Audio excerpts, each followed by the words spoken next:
RBT family, what is the deal? It's your dog Willie Jack, and we are back, baby, back with more NFL action, back with more boxing talk, back with more how you doing, where you been, how your mama, sister, brother, cousin them doing. We back. It's been a while.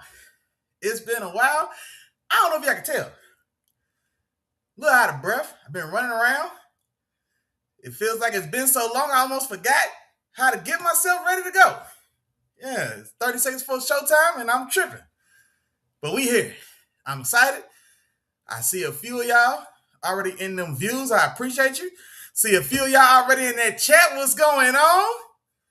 Let's see. Sis first one in the door said it feels good to be back. Yeah, dude. Yeah. Appreciate you. Let's see. My Deuce in the building. Good evening, Big Day Shit family. Happy Wednesday. Have a blessed show as always. Look at that, man. It feel like we back home. Let's go. Hey, man, my dog, man, J2 Trill in the building. He said, you damn right it does. Hey, man, we back, man. We back. And you know what was crazy, J2 Trill, man? Soon as I learned your homeboy name, y'all trade him away anyway.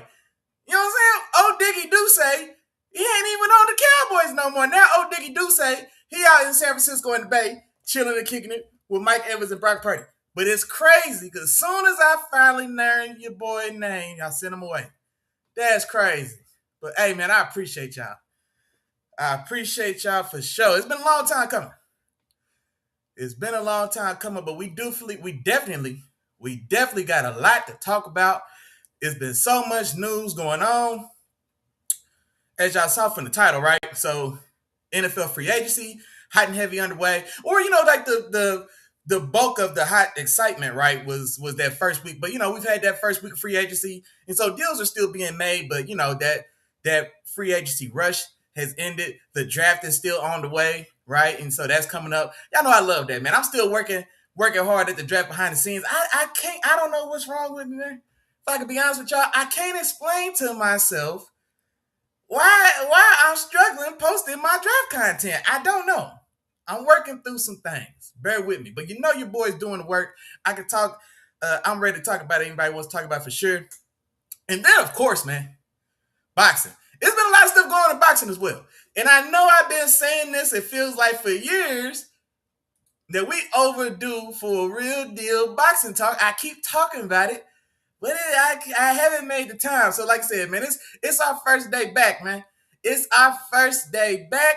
Like I said, so I'm ready to talk about any and everything, man. I hope we cover any and all bases, as many as we can. Boxing, NFL, free agency, draft, whatever, man. I'm here. I'm ready for it, man. Y'all already know what's going on, man. Drop some in the chat. Holla at your dog, man. Talk to me. I talk back, man. Come on with it. Yeah, man. Oh, Diggy do say, man. Yeah, shout out to Diggy do say. Somebody send him a shot for my dog J2 Trio. For sure. Yeah, man. Now, also, and you know what? My dog J2 Trio in here. We can talk a little Cowboys talk, man. Y'all to make some moves. Now, this is the thing. This is the thing about your Cowboys. We already beat the Michael Parsons horse to death. We know what's going on with that, right? Jerry got in his feels a little bit, got a little prideful, and sent probably the second best defensive player in football away, and tried to make it make sense with a couple other smaller moves and different additions. In the grand scheme, I still don't know. You know what? I'll ask you your opinion on this, J2 Drill, because I still don't necessarily know who, and maybe it's too early, but I don't know if I'm comfortable saying which side really won that trade. Like in the grand scheme, I think I would still probably say the Packers. I still think they have the better, like they've got the biggest difference maker in the whole ordeal. Now, what Dallas did after sending Micah, the additional moves they made to help supplement like the change, that's definitely admirable for sure. Like going to get Quentin Williams from the Jets is big. I'm a big Quentin Williams fan. So going to get Quentin Williams from the Jets, that was a big move. Y'all just sent Diggy Duce over to San Francisco because y'all brought in a new defensive coordinator. Y'all going to be changing defenses. Y'all moving to a 3-4 instead of a 4-3. Diggy Duce don't really have a body type to fit the new defense that's coming in. But getting Kenny Clark, big man that's gonna sit in the middle. You still got Quentin Williams, he's a difference maker. He's legit. Like he's one of those guys for sure.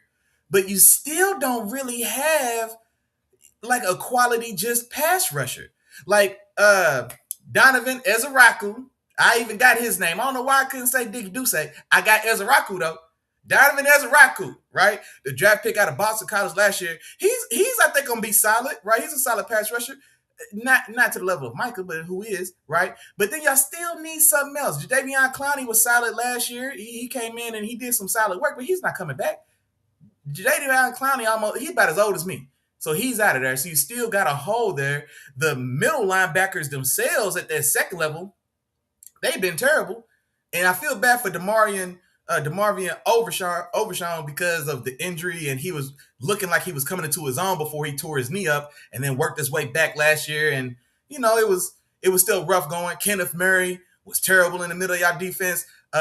Luke Wilson from the Bengals, he didn't pan out. So y'all still definitely need linebacker help. And then the secondary, right? Siobhan Ravel, in that young secondary, he was injured, and then the scheme last year didn't really suit what he does best, right? DeRon Bland working himself back from the injury. The other young guys that really just haven't been able to kind of find their groove. And so there's still a lot of holes on that Cowboys defense, man. Now, the good thing about it, y'all do have 2 first-round draft picks in this upcoming draft. Bad news about it, I guess, is that this isn't an overly strong draft, right? There's definitely the blue chips right at the top, but then after that handful of like blue chip guys, there's a large group or swath of guys that are, there's going to be good players, but there's not the talent pool for special isn't too deep necessarily in this draft. And so the Cowboys sitting at 12 and 20. I mean, it's a crapshoot, man. I mean, I would think corner, getting a corner in that room to pair with Siobhan Ravel. You're still hoping that you can get the best out of Siobhan Ravel anyway, but you need a corner, maybe a guy like Mansour Delane out of LSU. Does he get back? I see my dog Hoppy in here, man. I see my dog Hoppy. I was just about to say, I don't know if Mansour Delane's going to get past my dog Hoppy's Chiefs at 9. The Chiefs sent half their damn secondary to the Rams, right? Trading Trent McDuffie away. And then the Rams cashing them out. Jalen Watson also going out to the Rams. They starting safety Brian Cook. I think he signed with the Bengals, I want to say. So the Chiefs lost 3 starters in the secondary. And I'm trying to think if they did anything of note to fill any of those holes. And so realistically, do the Chiefs take the top DB at 9? I mean, I think it would make sense. They just gave away or lost 3 starters over the last 3 weeks in that secondary, right? So, and I don't know how good anybody really feels. My dog Hoppy's in here. How good do y'all really feel? How good do y'all really feel about Noel Williams? You know what I mean? Like, Noel Williams is just going to slide in and be the starter in that secondary for Kansas City now? Like, I don't know. We've seen Kansas City do this, though, now, because we thought L'Jarius Sneed was a real dude, right? They let him get smooth up out of there for Jalen Watson, and Sneed ain't been seen or heard from since, and Jalen Watson just got pinched and cashed out. 3 years for $51 million, I want to say. I think the Rams just gave him. So we have seen them do it. Even before L'Jarius Sneed, they let who they let go to San Francisco, Hoppy? Who they let go to San Francisco? The other corner they had, not Luminor, but we've seen the Chiefs like cycle guys through that secondary. So we have seen it. And shout out to Spags. Spags is a damn mad scientist, man, on the defensive side of the ball. So we have seen the Chiefs cycle through guys in the secondary. I don't know if you want to keep playing that game. That's a dangerous game to play. So I don't know if they're going to be how comfortable they are going into this thing with Noel Williams as the top corner going into next year, minus Trent McDuffie, minus Jalen Watson, and minus Brian Cook. So I would think the Chiefs at 9, I would think realistically have to take a look at the best DB, whether that's going to be Caleb Downs from Ohio State. If he's still there, I mean, he can go anywhere from 5 to 15. You know what I'm saying? And so safeties do tend to go a little lower than we think, even though Caleb Downs is probably a top 5-6 player in the draft on its own. But do the Chiefs go there? Do they go with Mansour Delane, the top, by most accounts, the top corner from LSU? So I would think the Chiefs probably beat you to the best DB, right? If you're Dallas at 12. So I don't know, man. And then at 12, You definitely need a linebacker. Sonny Styles is, yeah, depending on how you feel, man, he can go as early as 4, or maybe he falls to you guys at 12. But even still, height, size, height, weight, speed prospect that he is. But I don't necessarily know if I want him inside banging in a 3-4 at inside linebacker, where he's a guy that's going to be more suited for that like that 4-3, where he's able to play like a traditional. In my mind, I want him to play like traditional Will. I want him to have some space and room to run around and operate and use that athleticism. I don't necessarily want to put him in the box, you know what I mean, where he's got to bang with guards in a 3-4. So I don't even know if that's a real fit for y'all at 12. And then also, by all accounts, he's probably not going to be there. The next best linebacker in the draft, or the best linebacker, pure linebacker in the draft, in my opinion, is CJ Allen from Georgia. It's going to be way too early to draft him at 12. So I don't know what your Cowboys going to do at 12, man. I said I had to say I'm not sure what your Cowboys going to do at 12.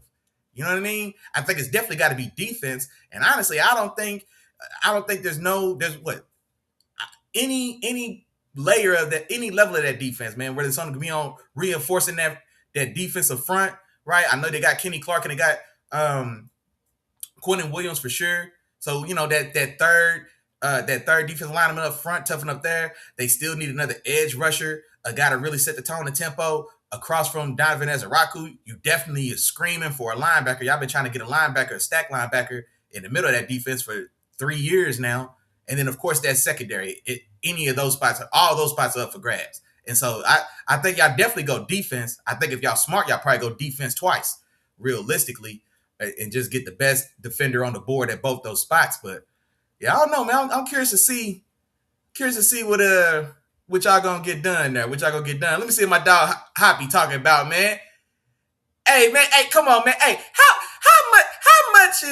much is Josh paying? Are you still charging Josh rent?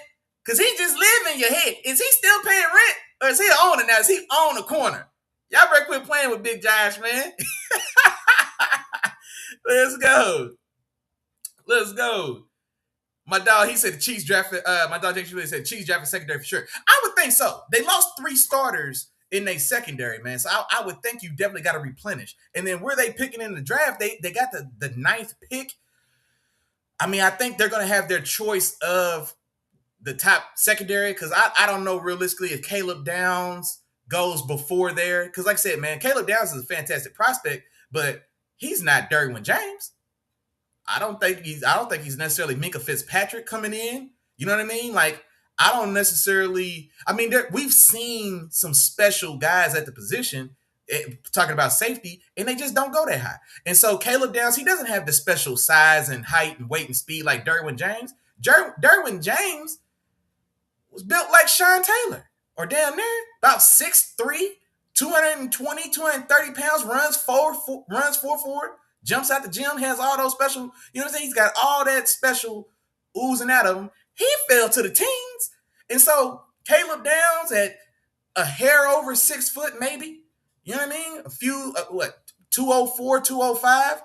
He's a decent athlete, but he's not great or special in that regard. So I don't necessarily know if, you know, just if history teaches us anything, right? If he's gonna go sooner than the teams where we tend to see safeties go. Look at Kyle Hamilton. Kyle Hamilton for the Ravens. He's probably the best safety in football right now.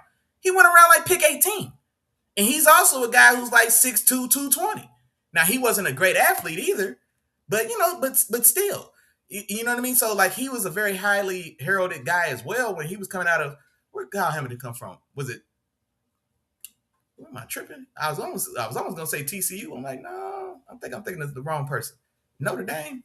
All right, don't get me lost. Don't get me lost. But yeah, so I mean, Caleb Downs very well could be there. And then, like you said, man, you lost two starting corners, 2 solid guys for sure. So I think it would definitely make sense as well. Unless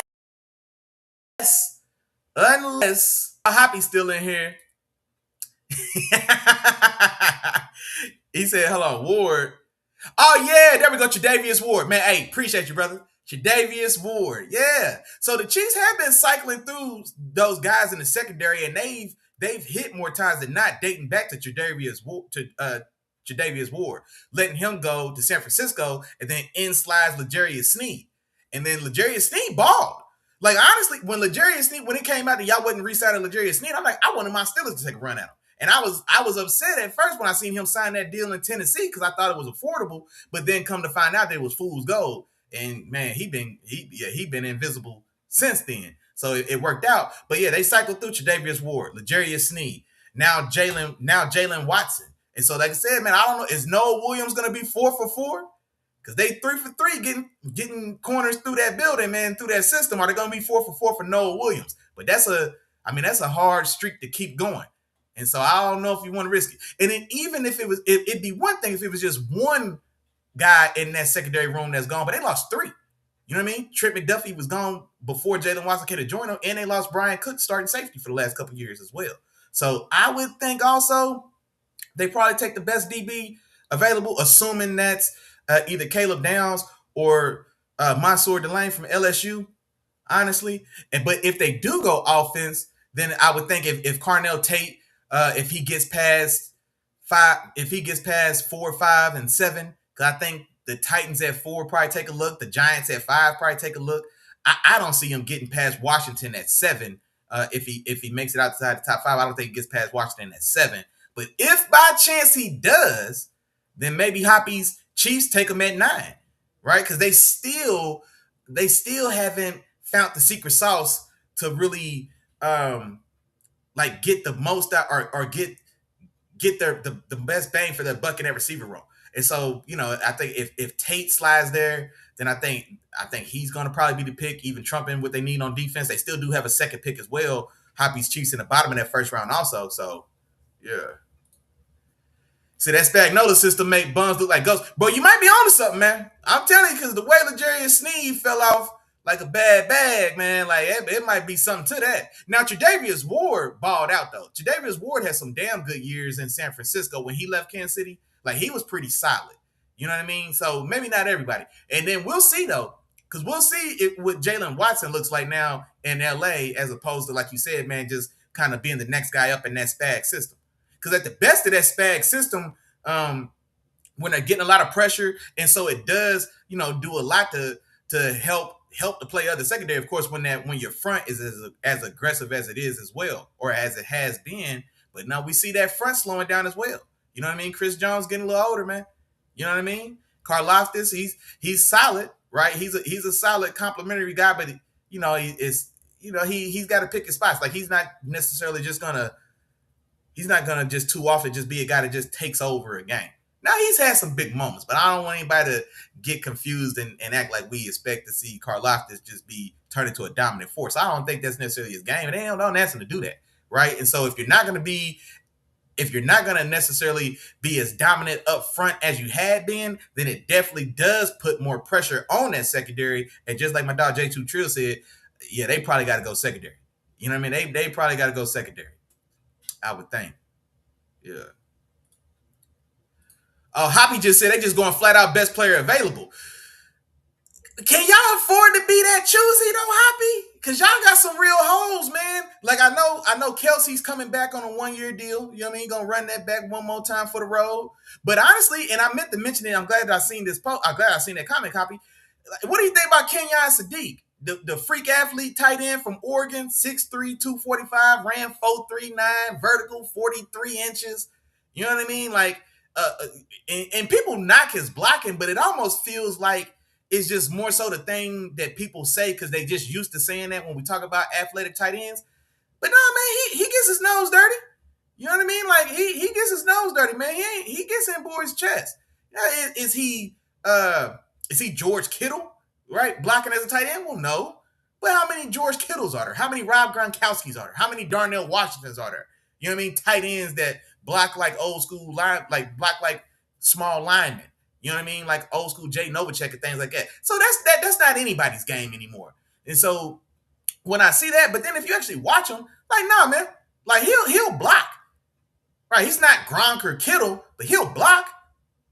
And so when Kelsey getting as old as he was, it looked like he was ready to walk on off, but he's gonna come back for one more go round. And so Kenyon Sadiq at 9, man, I don't hate it.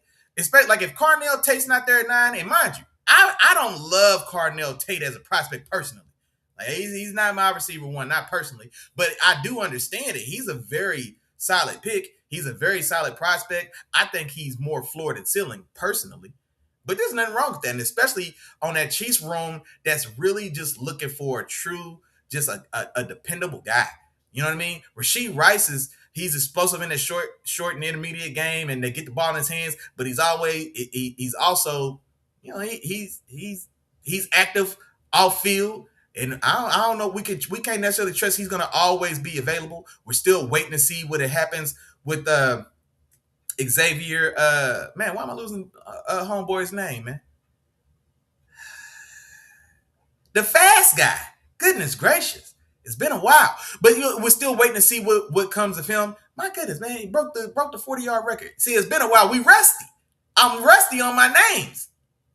I'm blanking. But the point of it being, we're still waiting for somebody to truly step up and be the dependable backbone of that receiver room. You know what I mean? And so if I don't imagine Carnell Tate falls past 7 in Washington. If he does, maybe Kansas City goes there at 9. But if not, and if it's not going to be secondary, and my dog Hoppy's just saying best player available, I don't know if he's necessarily the best player available, but I'd be curious to know. I'd be curious to see what Kenyon Sadiq looks like, man. Go ahead, pass that Kelsey torch, and let Kenyon Sadiq get in there, sit in the room with Kelsey for a year, and then see what happens on the second half of Patty's career, man, going forward with Kenyon Sadiq stepping into that role that Travis Kelsey had, that's sitting in that seat that Kelsey held down for so long for Mahomes and that Chiefs offense, man.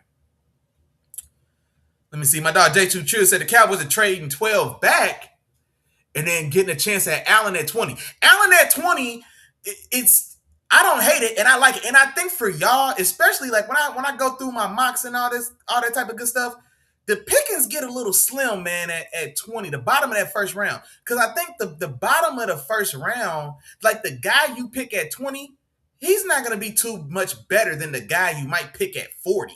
You know what I'm saying? And so if the grades or the level of prospect are all going to be kind of, it's almost a wash, then I would say then go ahead and reach a little bit. Not even reach, but go ahead and maybe in certain instances, I do think it makes sense to draft for need. And Dallas, one thing about Dallas is different than than the way a lot of other teams draft, because Dallas isn't afraid to draft for need. Like a lot of teams say you don't want to get caught drafting for need. Dallas will. Dallas will draft.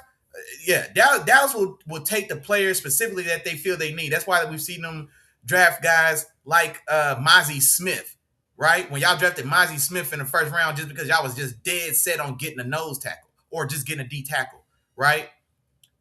Tyler Guyton, right? Dead set on just getting a left tackle. So you go get a very raw, a raw guy at right tackle, then you bring him in and switch him over to left. And now you're paying for it because honestly, I think you could upgrade that left tackle. How much longer y'all want to sit around and wait on Tyler Guyton while we paying Dak Prescott $60 million a year? You know what I'm saying? Like Monroe Freeling, he's the new hot prospect at left tackle in this draft because all the best tackles are right tackles in this draft. They're either right tackles or tackles who may convert to guard.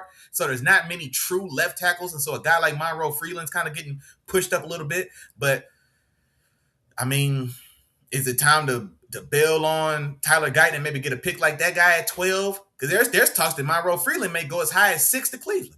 And so if he's there at 12, do you want to go ahead and bail on Tyler Guyton or maybe let Guyton go back to right tackle and finally kind of rip that Band-Aid off for Terrence Steele at right tackle? You know what I mean? So I think there's some options there. Now, trading 12, depending on how the board falls, okay, I can dig it. But here's the thing. Like, I don't know. Who would anybody be coming up for? There's only truly 4 or 5 like true blue chip names in this draft. And so those picks are going to be gone pretty early on. So I don't even know if there's going to be a big demand or big like trade market like in the draft. I think there's going to be definitely way more teams that are probably wanting to trade back rather than teams who are actually looking to trade forward. It's just not really that type of draft. But if you trade back from 12, if you do find somebody and trade back for 12, and then you get Allen at 20, I can dig it. I like C.J. Allen. I think C.J. Allen's a stud from Georgia. I like him a lot for sure. Yeah, he said trading up for Sonny Styles. But see, here's the thing. Y'all going to a 3-4. And so if you're gonna put Sonny Styles, you know what I'm saying, on the inside in a 3-4, because he's not a traditional backer. Like he's big, but he was playing safety 2 years ago. So yeah, now he's put some weight on. He's 6'3", 245. He runs really fast. He jumps really high. He doesn't play linebacker great. Like, you know what I'm saying? And in that 3-4, you need somebody that can bang a little bit.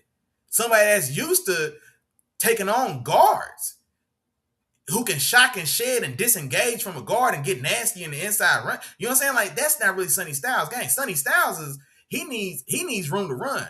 You know what I mean? Like, you need a bulldog in that inside linebacker at 3-4. Sonny Styles is a greyhound. He needs room to run. You know what I mean? Like, he needs room to show off that speed. He needs room to run so he can be 6'3", 245, running a 4.46, jumping 40 inches in passing lanes. Like, he needs room to operate. And then y'all new defense, I just don't think he fits the new scheme, to tell you the truth. I don't think he necessarily fits the scheme is what I'd be worried about. Let me see. My dog Hoppy. Oh, hey, man, hey, you already know, man. I'm a Eric Berry stan. You know what I mean? Like Eric Berry, man, and it's a shame, like what he went through, and that's part of the story, man, and what part of makes him great. But you know what I'm saying, like having cancer, leaving the game, coming back. But now Eric Berry is one of my like all-time, like just personal favorite players. I liked him in college at Tennessee. He was an absolute monster. And then in Kansas City, he was a stud. You know what I'm saying? Like, and then even when he went to Atlanta and then played Kansas City, was that his first game back when he played against y'all after the cancer? And he balled. Did he have a pick six in that game? Or maybe a fumble recovery for a touchdown? I feel like in one of his first games back from cancer, he actually scored a touchdown. Or maybe not, maybe if it wasn't that first game, I got to think about it now. But no, Eric Berry is one of my all-time favorites for sure, dog. And you know what, Happy? Boys forget. Like, we kind of, boys forget. Eric Berry was one of them ones, man. Eric Berry was one of them ones for sure. Okay, Kyle Hamilton did go to Notre Dame. Okay, yeah, appreciate you. Yeah, he did go to Notre Dame. Okay, yeah. And I was thinking so, man, I had to think about it. Let me see. Clinton Harris in the building, man. What's going on? He said, breaking news. Baltimore Ravens quarterback. Oh, shut up. You like, man, hold on, man. I can't, nah, hell no. Somebody, hey, man, give me a second. Somebody, give me a second source. Hey, Clifton Harris in here dropping crazy news, man. Somebody better second this, man. I need a second source. Shout out to Clifton Harris. Matter of fact, while we waiting for somebody to verify your statement, big dog, introduce yourself, man. I don't think I recognize your name, homeboy. Where you from and who's your team, man? Where you from and who's your team? Hey, you can't be playing. Y'all can't be playing like this now. Somebody verify that for me. Hold on, man. I gotta look. I gotta know. Man, ain't no way in hell. No, hold on. I gotta know now. Hold on, man. Hold on, man. Ain't no way. Ain't no way. Ain't no damn way. Hey, y'all got to blame this dead air on Clifton Harris, man. Because I got to look that up. Unless somebody's going to, unless he let me know he's trolling, he playing, man. I gotta see about that. I gotta know. Ain't no way. Because I thought, man, he's due for a restructure. Or not, or did they just recently restructure him and, you know what I'm saying, move some money up and, you know what I'm saying, put some cash in hand to ease the cap situation and all that good stuff? I think they had to move some money around in anticipation for that Maxx Crosby trade that they ended up bailing on. Hold on, man. Nah. Man, Clifton Harris, man, man, look, why you play with me like that, man? Ain't no way. Because I'm trying to, that should be front page on any and every sports page I pop up, man. I shouldn't even have to look for it. I shouldn't even have to look. But I'm going to look right now. Hold on. Ain't no way. Let's see what Rappaport talk about, man. No, hell no. No, Rappaport's IG is blank. Rappaport and Shefty ain't said nothing about it, man. It ain't Shefty official, man. It ain't Shefty official. Man, look, hey man, you can't be playing with me like that, bro. You can't be playing with me like that, bro. That's crazy. He said he's in on the Kenyon Sadiq pick. I like that, man. I'm not super high on Cardinal Tate, man. I mean, it's not that I'm not super high on him, but I just don't see him as a premier blue chip prospect. You know what I'm saying? I don't necessarily see that. And I won't lie to you, man. And I don't, it's not necessarily a knock. This dude just got cashed out and paid. But honestly, I'll tell y'all who Cardinal Tate reminds me of, and y'all might not get it. You might not, especially not on the surface. But I see a lot of Romeo Dobbs in this game, bro. Because he's a guy, he's got good, but not great size. He's 6'2", roughly 200 pounds. So he's not, he's not small, but he's not big. He doesn't have special size. He runs a mid 4.5. He ran 4.53 at the combine. It's not slow. It's not like that's good speed. It's not slow at all, but it's not special.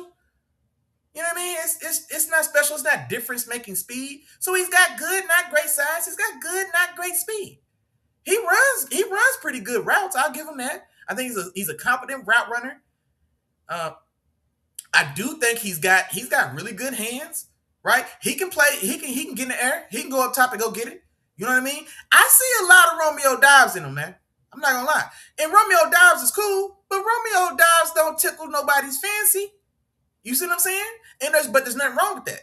Romeo Dobbs just got $70 million from the Patriots, 4 for 70. So ain't nothing wrong with being Romeo Dobbs. Don't get me misunderstood. That's not what I'm saying. But what I'm telling you is Romeo Dobbs the type of guy that we would want to draft top 5? No. Romeo Dobbs didn't get drafted top. Romeo Dobbs didn't go in the first 3 rounds. Excuse me, was he the second or the third round? Forgive me. He didn't go in the first round for sure. But yeah, so that's why I was like, if it's gonna be Cardinal Tate at 9 or Kenyon Sadiq, I'll roll the dice on Kenyon Sadiq. Cause the sad truth, and it's not to be disrespectful, but I think we'll see another Cardinal Tate before we see another Kenyon Sadiq. And I know the new like hyper athletic tight end is so in vogue now, and maybe we're almost desensitizing ourselves from it. But how many of those guys are there truly in the league? Right? How many? There's not a lot of those. There's still not a lot. There's more Cardinal Tates and Romeo Dobbs in this league than there are Kenyon Sadiqs. It just is. Now, not to say that it doesn't mean not to say that Kenyon Sadiq is a lot, but I'll say if I've got to buy high on one of them, I'd rather buy high on Kenyon Sadiq. That's just me personally. What that's worth.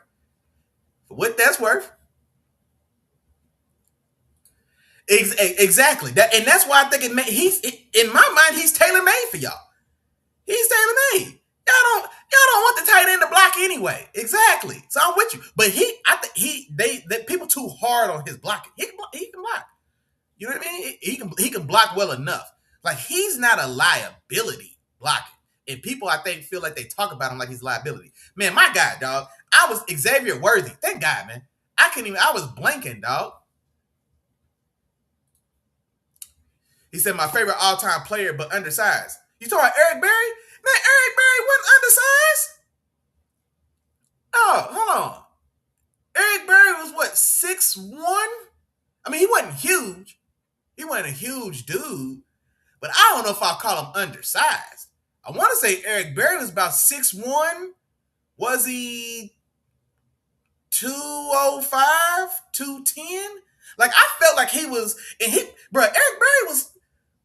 Berry was thumping boys at Tennessee, dog. Eric Berry was bringing wood. Eric Berry had a little size on him, man. Hell no. I don't think Eric Berry was undersized. When you say undersized, I think about a guy like, like Bob Sanders or Tyrann Mathieu. You know what I mean? Like less than 6 foot, 5'9", 5'10", 185, 195 pounds, or maybe 200. Sometimes them boys be built like mini running backs. But I don't think of Eric Berry as undersized. I should say that. Yeah. Hoppy said he was at that game. I know it was live. Yeah. Oh, there we go. He beat Atlanta. I was about to say, I know it's the Falcons. Yeah. Yeah, there we go. And Dobbs in the 4th. Okay, okay, yeah, there we go. 6 foot 212. Okay, you see, I wouldn't call that undersized. Now it's not big. It's not Derwin James or Cam Chancellor, but I don't know. I wouldn't necessarily call them undersized, boy. Eric Berry was smoking shit, boy, at Tennessee.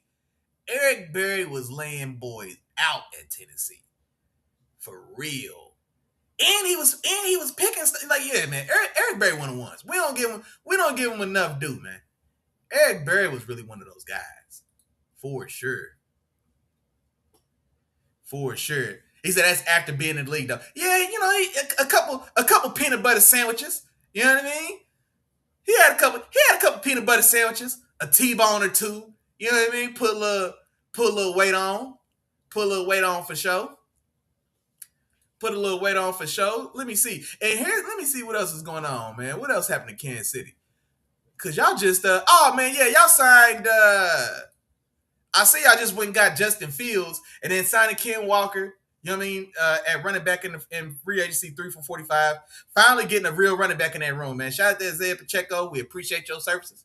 Shout out to Kareem Hunt. We appreciate your services. But both y'all can kindly see yourself to the exit aisle, if you don't mind. And so now, and you know what? This is one critique I think that we can make about the front office, man, and which I got going on with Veach. Because Veach is a bad boy. But he missed the boat, man, on running back and receiver positions here lately. Here these last 5 years. Like he's really missed the boat, man. He really punted on the skill around Pat and Travis, and y'all started paying the price for it a little bit, man. I think it was too much heavy lifting that they was asking Pat and Travis to do on that offense, especially as Travis started getting older. That old line got expensive. You know what I mean? And so, but not really replenishing that talent. You know what I mean? And so getting Kenneth Walker fresh off that Super Bowl MVP, I like that move for sure. I'm a Ken Walker fan. I was a big Ken Walker guy when he was coming in from Michigan State, I want to say. He might have been, and I'm not going to lie to y'all, because it's on film anyway. It's somewhere in the archives. Ken Walker might have been my running back one the year he was coming out. And I'm not going to bullshit you. I want to say he was in the draft was that Bijan's draft? Was that the Bijan Robinson draft? I was a big fan of Kenneth Walker at Michigan State, for sure. For sure. Kelsey, like I said, came back on that one year farewell tour, $12 million. And then y'all go get Justin Fields, man, for a 27 6th-round pick. Now, here's the thing as well. What's the updated timeline on Pat's knee? Like, is there an updated timeline on Pat? Is he really going to be ready? Hey, look at my dog Hoppy said Fields going to go crazy. Hey, now we've seen Malik Willis get rebuilt in Green Bay. So, I mean, maybe – and now Malik Willis is a little younger than Fields. Fields is already, somebody's already tried to use him as a reclamation project. My Steelers, to be sure, and the Jets. So, is it to the point where maybe Fields is what he is? Is there still now? What I will say with Big Red, Andy Reid, if somebody's gonna bring it out of him, it's got to be Big Red Andy Reid. I'm old enough, man. I remember what Big Red did for Michael Vick. You know what I'm saying? He got Mike Vick on the back half, coming back after, everything that he went through. And then in his first year as starter with Andy Reid, he had the best year of his career. Or maybe it wasn't the most exciting year of his career, but as far as just quality of play as just a quarterback, hands down, easily the best year of his career. So no, I'm not gonna lie, man. I am curious to see what Justin looks like, but also, how long is Justin gonna have to steer that ship? Like, you know what I mean? Like, what's the timeline? What's the updated timeline on Pat, man? On patting that peg leg, man. What's that updated timeline look like? That's what I'm curious. But I'm not gonna lie, man. I definitely think if anybody's gonna bring out some of that potential that if you're a Justin Fields homer, you know what I mean? If you've been arguing for him, then if Andy don't get it out of him, if Big Red don't get it out of him, then man, it just ain't there. And y'all still got to do something at right tackle. I do like the young left tackle y'all got, and I know he was banged up and he failed to y'all because of that injury, but I think he's going to be solid. I think he's going to be damn good. You know what I mean? So he'll go into this next year, fully healthy, and I think he's going to be more than okay. Right tackle, y'all finally let Jawan Taylor go. I can't believe y'all was donating $20 million to his kids' college fund these last couple years. But Jalen Moore, the swing tackle y'all got from the Niners a couple years ago, he's not it. And so, at pick 9, do y'all get one of those right tackles? Francis Maui Nonga, man, y'all know I'm terrible with names, man. Maui Noah, man, y'all know I'm talking about the right tackle from Miami. Half the people say he's the best right tackle of the draft. The other half say he's probably gonna be a guard. But maybe Kansas City, do y'all want to go there at pick 9? You know what I mean? Spencer Fanu, the other right tackle at the top of most people's boards out of Utah, another guy as well that people think might be better suited at guard. Do you want to go there? So I do think y'all gonna have some interesting decisions to make at 9, but we'll see how it goes. We'll see how it goes for sure. Said week 3. Well, I was gonna ask you when's the bye week, but we won't know right now. Cause I was gonna say, do you rush it?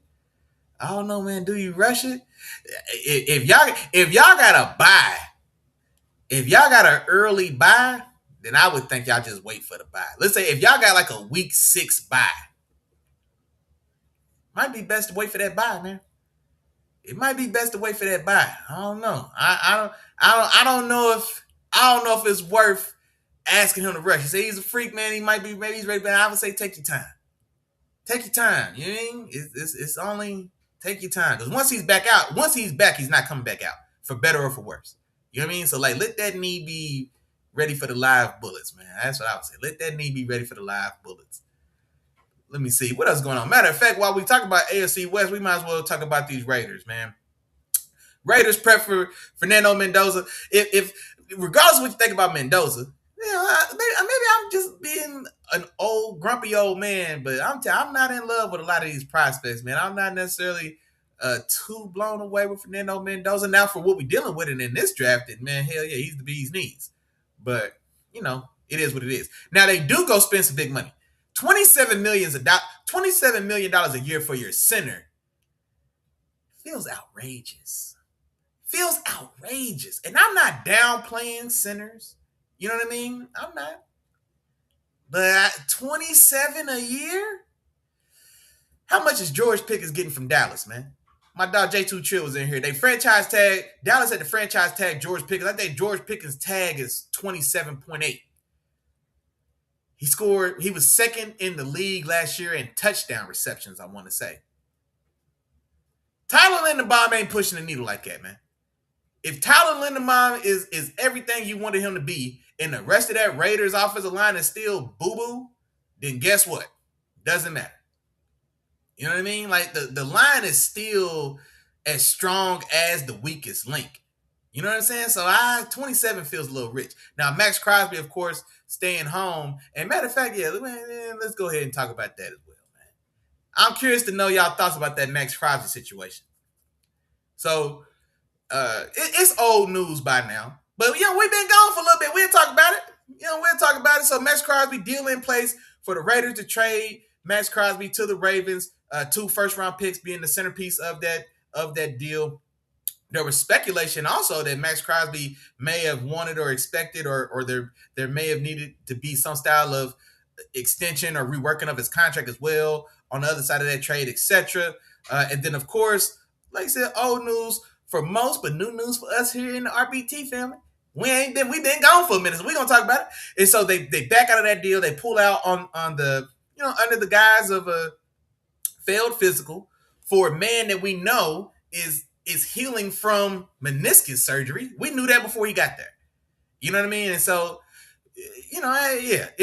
dirty dealing, yeah, but not illegal, because that's what I said, man. It's not official. It's not official until the ink dries. You know what I mean? And so, just a better business deal presented itself, right? So we got Maxx Crosby. We can have Maxx Crosby coming off of knee surgery. So we can have Maxx Crosby coming off of knee surgery minus 2 first-round picks. Or we can get Trey Hendrickson, keep the 2 first, right? And then the money, I think the money actually worked out roughly the same or within $1 million of each other. And this is because I think Trey Hendrickson signs for 4 years, $112 million. So he didn't get the massive payday that he was looking for. which is another story in and of itself because the Bengals held him hostage for the last 2 years. And honestly, seeing the price and the money that pass rushers are getting, this whole debacle between Trey Hendrickson and the Bengals, and not enough people talk about this part of this deal. I think we can confidently say that the Bengals, in the way that the league allows teams to hold hostage players from free agency, franchise tagging and and all the fines forcing you to show up and take or eat bad deals and or maintain on deals that you've outperformed, right? $28 million a year for Trey Hendrickson, 27, I think. Well, what is it? Yeah, 28 a year officially. I think there's some escalators in there. It could be worth more, but 28 a year for a guy that he's a top 5 sack artist in the league. If we're just talking just pure pass rush, right? But we see these guys get paid.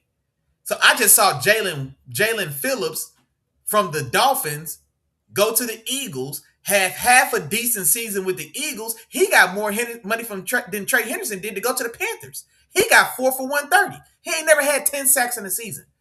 Mind you, 2 years ago, Trey Hendrickson led the league in sacks. In a league that has Myles Garrett, TJ Watt, Michael Parsons, Maxx Crosby.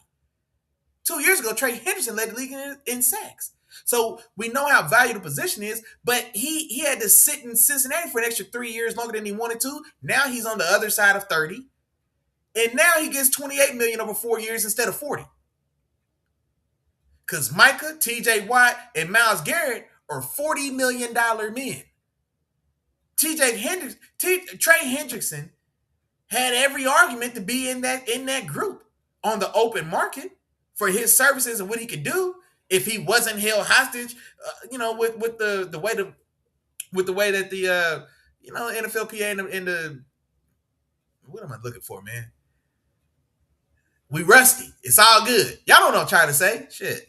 With the way the league allows the teams or empowers the teams to hold on and, like I said, man, hold hostage these players. And so Trey Hendrickson, man, his market, he still was looking to get, he once it became apparent he wasn't getting 40, he was trying to get, somewhere in that 35 mark, right? And he was trying to get somewhere in that 30 mark just to keep up with guys like Odafe Oweh and Jalen Phillips, who ain't never sniffed his type of production sacking the quarterback. They got 30 a year. Jalen Phillips did.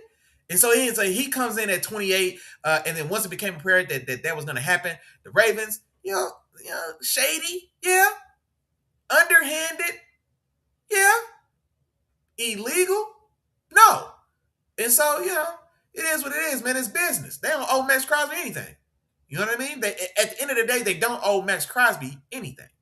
And so, we had to do what's best for us. If you're the Ravens, we had to do what's best for us. And so, business is it's a cold world. It's a cold world. Let me see what Hoppy said. He said the Ravens are trash for that. Now, that's another thing that I thought about as well, Hoppy. Going forward now, like if I'm an agent, I'm not sending my player to Baltimore. Not if I got a choice, right? Because everybody's only as loyal as their options.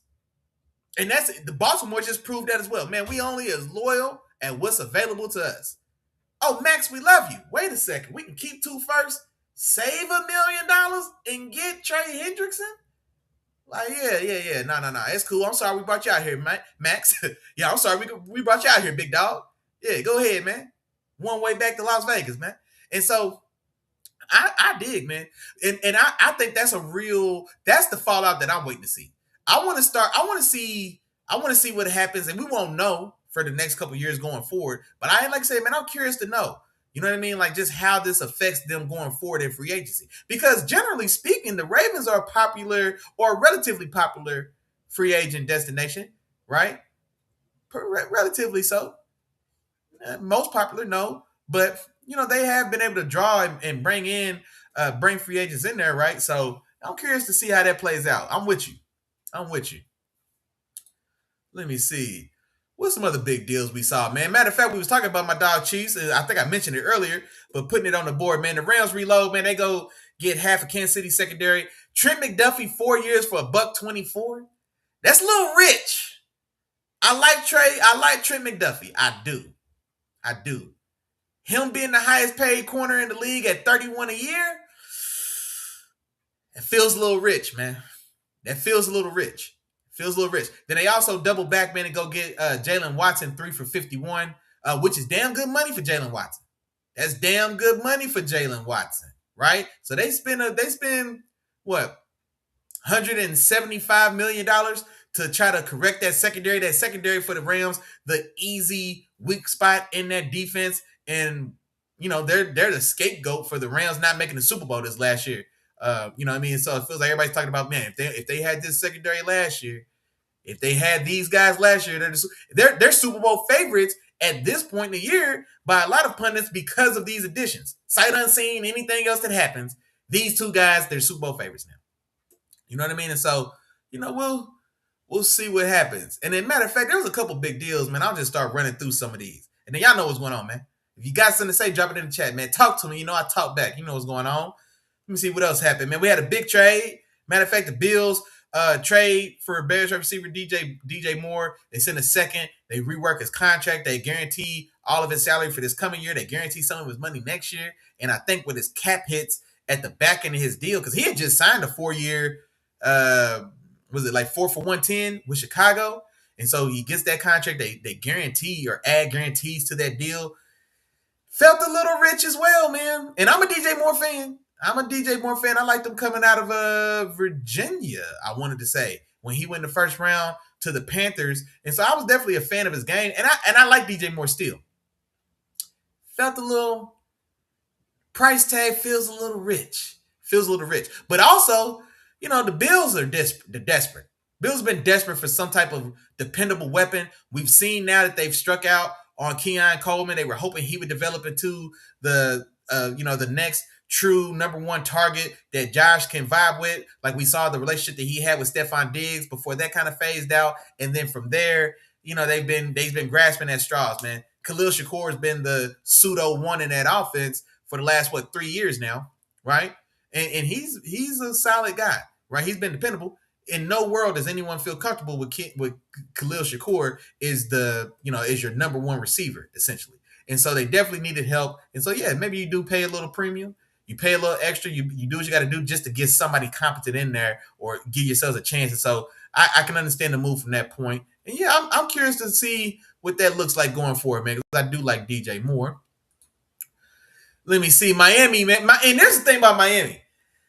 So they got the all-new coaching staff. They get Tua Tagovailoa up out the building. He's $99 million against the dead cat. That's crazy. It's crazy. Then they go sign the hot free agent quarterback for this year's cycle, Malik Willis, who looked damn good. Limited action, right? I think he's had 6 career starts. He had 3 starts this year for Green Bay, and I think he didn't start, but he finished a 4th game, but he looked damn good in limited action for sure. So now he goes and gets a decent bag to go to Miami. The more and more I see about that deal and seeing how Miami is still in full-fledged kind of rebuild mode, I start to feel like maybe Malik Willis played himself a little bit. Because I think he definitely could have got more money from Arizona, and definitely more guaranteed money. But, there is the familiarity. And then also, I could be in Miami or I could be in Scottsdale. And I hear Scottsdale's a damn good time. It ain't Miami. It ain't Miami, though. You know what I mean? And the coaching staff down there, we had to remember, there is, part of the staff from his Packers staff. Now his defensive coordinator with the Packers is the head coach in Green Bay. Malik Willis was the scout team quarterback. And so the scout team quarterback, honestly, he maybe has more direct contact with the defensive coordinator than the starting quarterback does because, he's running the cards, right? So he's running the scout team for the defense. And so, he's probably got a decent or a pretty solid relationship with Jeff Hafley, former defensive coordinator for the Packers, who's now the head coach. I think he brought the quarterbacks coach from the Packers. I think he brought him down to Miami with them to be the offensive coordinator. So there is a familiarity there. The deal itself was pretty decent. I think it's a 3-year deal. I think it averages 22 a year, right? And so good money, but it's still they trade or get rid of Jalen Waddle. Tyreek Hill is already out of there. We know that, right? And so and then the rest of it, they also trade Minkah Fitzpatrick on the captain of the defense. They sent him to New York. The second time he's been traded from the Dolphins. That's crazy. right? And so that roster is in shambles. And so the roster was already rough with Jalen Waddle. And now you don't have him either. You know what I mean? That receiver room has Malik Washington, who I absolutely loved 2 years ago coming into the draft. And then, Theo Weiss Jr., shout out to him, MIZ, went to Mizzou. They signed Jalen Tolbert off the back of the Cowboys roster. You know what I mean? So like that receiver room is slim pickings. And now also seeing the Dolphins trade away Jalen Waddle, is Devin Achane available for the right price?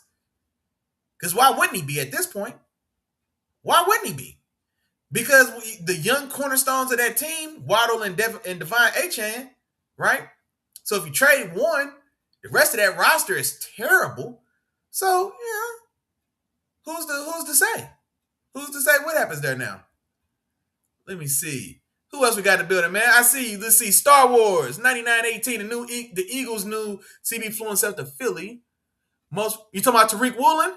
Most free agents hop on a flight and take a plane to join a new team. Jonathan Jones was the pilot. Wait. Hold on, man. Oh, wait. The new Eagles CB cornerback flew himself to Philly. Oh, he's a pilot. Jonathan Jones.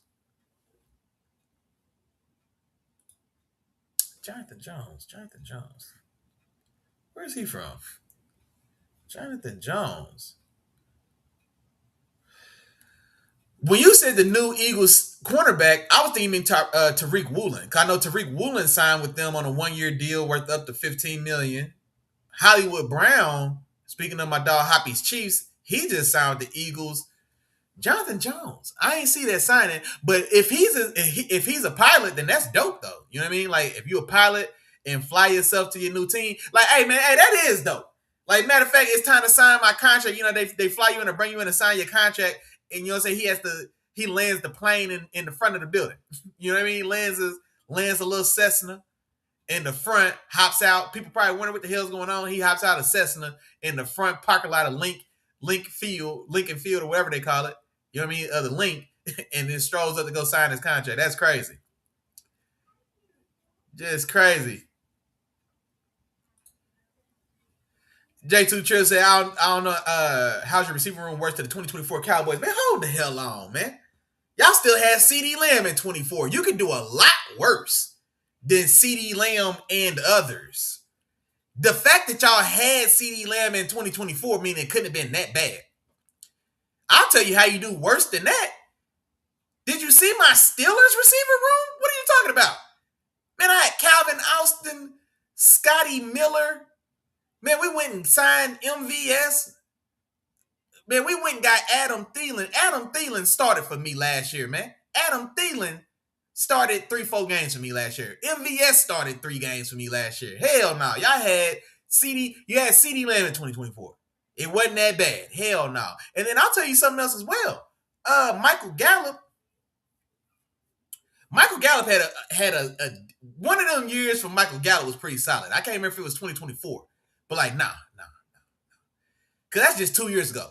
If last year y'all had GP and CD, the year before that was, CeeDee Lamb, who had a top 5 season in football as a receiver statistically.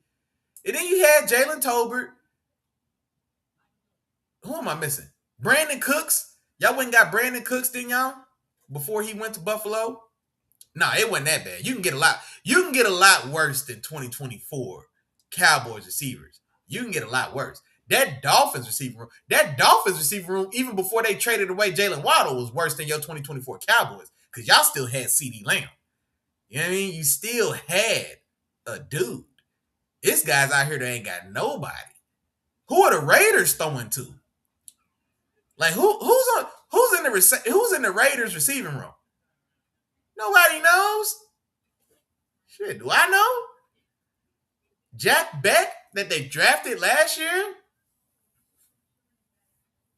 Jalen Naylor they just signed from the Vikings. Who's the other guy? And then another. Like, nah, it could be a lot worse. It can get a lot worse for sure. Let me see what else happened, man. Oh, Gino, man. Shout out to Big Gino. Big Gino finally writing back. Big Gino's writing back, man. Big Gino goes back home where it all started.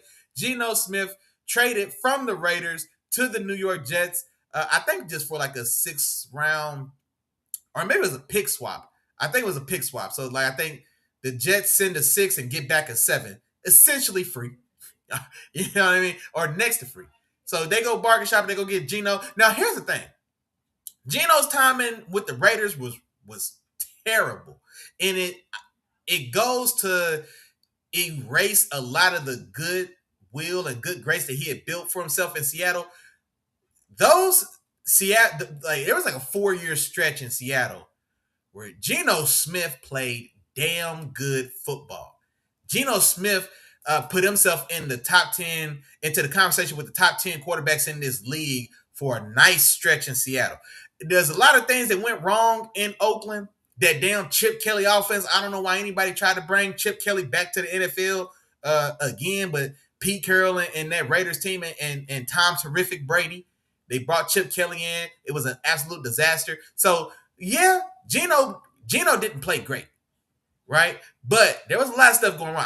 He's not as bad as he was with the Raiders. I'll say that. I don't know if he'll ever be as good as he was with Seattle at his best. Like, I don't know if he gets back to that high. But he's not as bad as he was with the Raiders. And if you're the Jets, I don't hate it at all, man. And then if you're Geno, I don't hate it. You know what I mean? We know the writing's on the wall. You ain't got too much time left. The Jets aren't looking for you to do anything but just make them respectable this year. You know what I mean? Because they're going quarterback at the top of next year's draft regardless.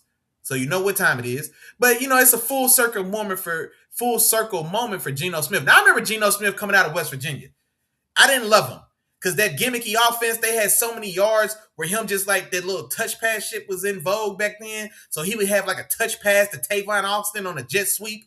And then Tavon Austin takes it 40 yards for a touchdown. And that hits the books for Geno Smith like a 40-yard touchdown pass. It was a lot of stats like that when Geno was at West Virginia that just pissed me off.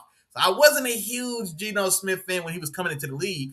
But he was a solid prospect. So he actually falls out the first round, famously. He was one of those first guys that didn't go in the first round like he was projected. He stayed and then walked on the stage the next day. And I feel like he was one of the first guys I remember doing that, honestly. I think I feel like he was one of the first guys who kind of who did that, stayed and came back out and went ahead and walked on the stage. The Jets, I think, took it with the first pick of the second round, I want to say, in that year's draft. And then, of course, it didn't go well there. It ended very bad for him. And with the Jets, he got into a fight in the locker room. Somebody broke his jaw. You know what I'm saying? He was talking crazy or whatever the case. Whoop, it ain't my business. You know what I mean? And then you get traded. You disappear for about 5 years. Then you reemerge as a starter in Seattle. And then you get the balling. You know what I mean? So, and now we see, he gets to go home and maybe kind of right that wrong or kind of maybe fix that chapter. So I do like this move just for the story of it. Geno finally writing back, man, going back home and see if he can go out the right way. Because when he came, his start there was definitely not what he wanted. So maybe he can have a big finish, man. Go out with a bang. He said that's the year. He's talking about those 2024 Cowboys. Cedric Wilson. Yeah, Cedric Wilson's rough. But you did have Brandon Cooks. You did still have Brandon Cooks, though. Don't forget. Brandon Cooks is one of the more dependable veteran receivers in the league. All he does is travel and give it. He changes teams damn near every year. And everywhere he goes, he puts up 1,000 yards for the most part. I don't know if he got 1,000 yards this last year in Buffalo. He definitely gave y'all 1,000-yard season. I don't know if it was 2024, but he definitely gave y'all one. I think he had a holdover in Dallas for, was it 2? I don't know if it was a full 3 seasons, but maybe it was 2. And I want to say one of them he gave y'all 1,000 yards. Let me see. Hey, man, the guys, man. Gotta talk a little bit about the guys. Talk about my Steelers, man. Hey, we've been moving and shaking now. My Steelers, I'm so happy. And shout out to Kevin Colbert. I don't mean to dump on him like sometimes I do. Because he did great things in Pittsburgh. He really did. But, man, he was past due. It was past time to move on, man, by the time we did. And all good things got to come to an end. We know how that goes. Omar Khan been cooking, man. Omar Khan been cooking. The trade we got from Michael Pittman Jr. from the Colts for next to nothing. The contract is cheaper than DJ Moore's contract. And honestly, when you look at their numbers the last couple of years, because DJ Moore hasn't had 1,000 yards in the last 2 years. I think this year he had about 850 yards, something like that, similar to Michael Pittman. Except I think we had a pick swap. The deal we got for Michael Pittman was similar to the deal that the Jets got for Geno Smith. I think we traded a 6th and a 7th. We sent the 6th, they sent back a 7th for Michael Pittman Jr. Michael Pittman Jr. is still 28 as well. You know what I mean? So that's a fantastic move. That's a fantastic move, right? Getting Jamel Dean from the Bucks. Jamel Dean probably had hit the best year of his career last year. And he's still young. He's an older veteran, but he's on the right side of 30. He's like 28. And we got him cheaper than the Rams just paid for Jalen Watson. And I'm not going to lie. And I'm not trying to be biased because we just signed Jamel Dean. But I would say Jamel Dean's a better corner than Jalen Watson. I would say he's a more proven or more established veteran for sure. Right? We got Jamel Dean for, I think, $5 million cheaper than the Rams got Jalen Watson for. Because 3 for 51, what, 17 a year for Jalen Watson to go to LA from Kansas City? We got Jamel Dean, for $12 million, I want to say? Like 12 a year? Rico Dowdle. Shout out to my dog J2 Trill. You know what I mean? Rico Dowdle was running in his Cowboys backfield a couple years ago before he went to Tennessee. And then, he was splitting time there. Carolina. He was splitting time there with Chuba Hubbard. And then once Chuba went down and he got the lead back role, man, he balled. He put his whole foot in Dallas' ass when he got that revenge game. Boy, he beat Dallas by himself. I know J2 Chill remember that. Rico Dowdle, Rico Dowdle put his whole foot in y'all ass, boy. I want to say he had damn near 300 yards total yards from scrimmage in that game. Because I want to say he gave y'all 200. Didn't he give y'all 200? I'm pretty sure Rico Dowdle gave y'all 200. Went crazy. You know what I mean? But he had like a 4 or 5 week stretch where Rico Dowdle looked like a top 5 back in the league for like a good month and change when he really got the reins. And then Chuba Hubbard came back to the lineup. His time went down, etc. So Rico Dowdle, that's a damn good signing.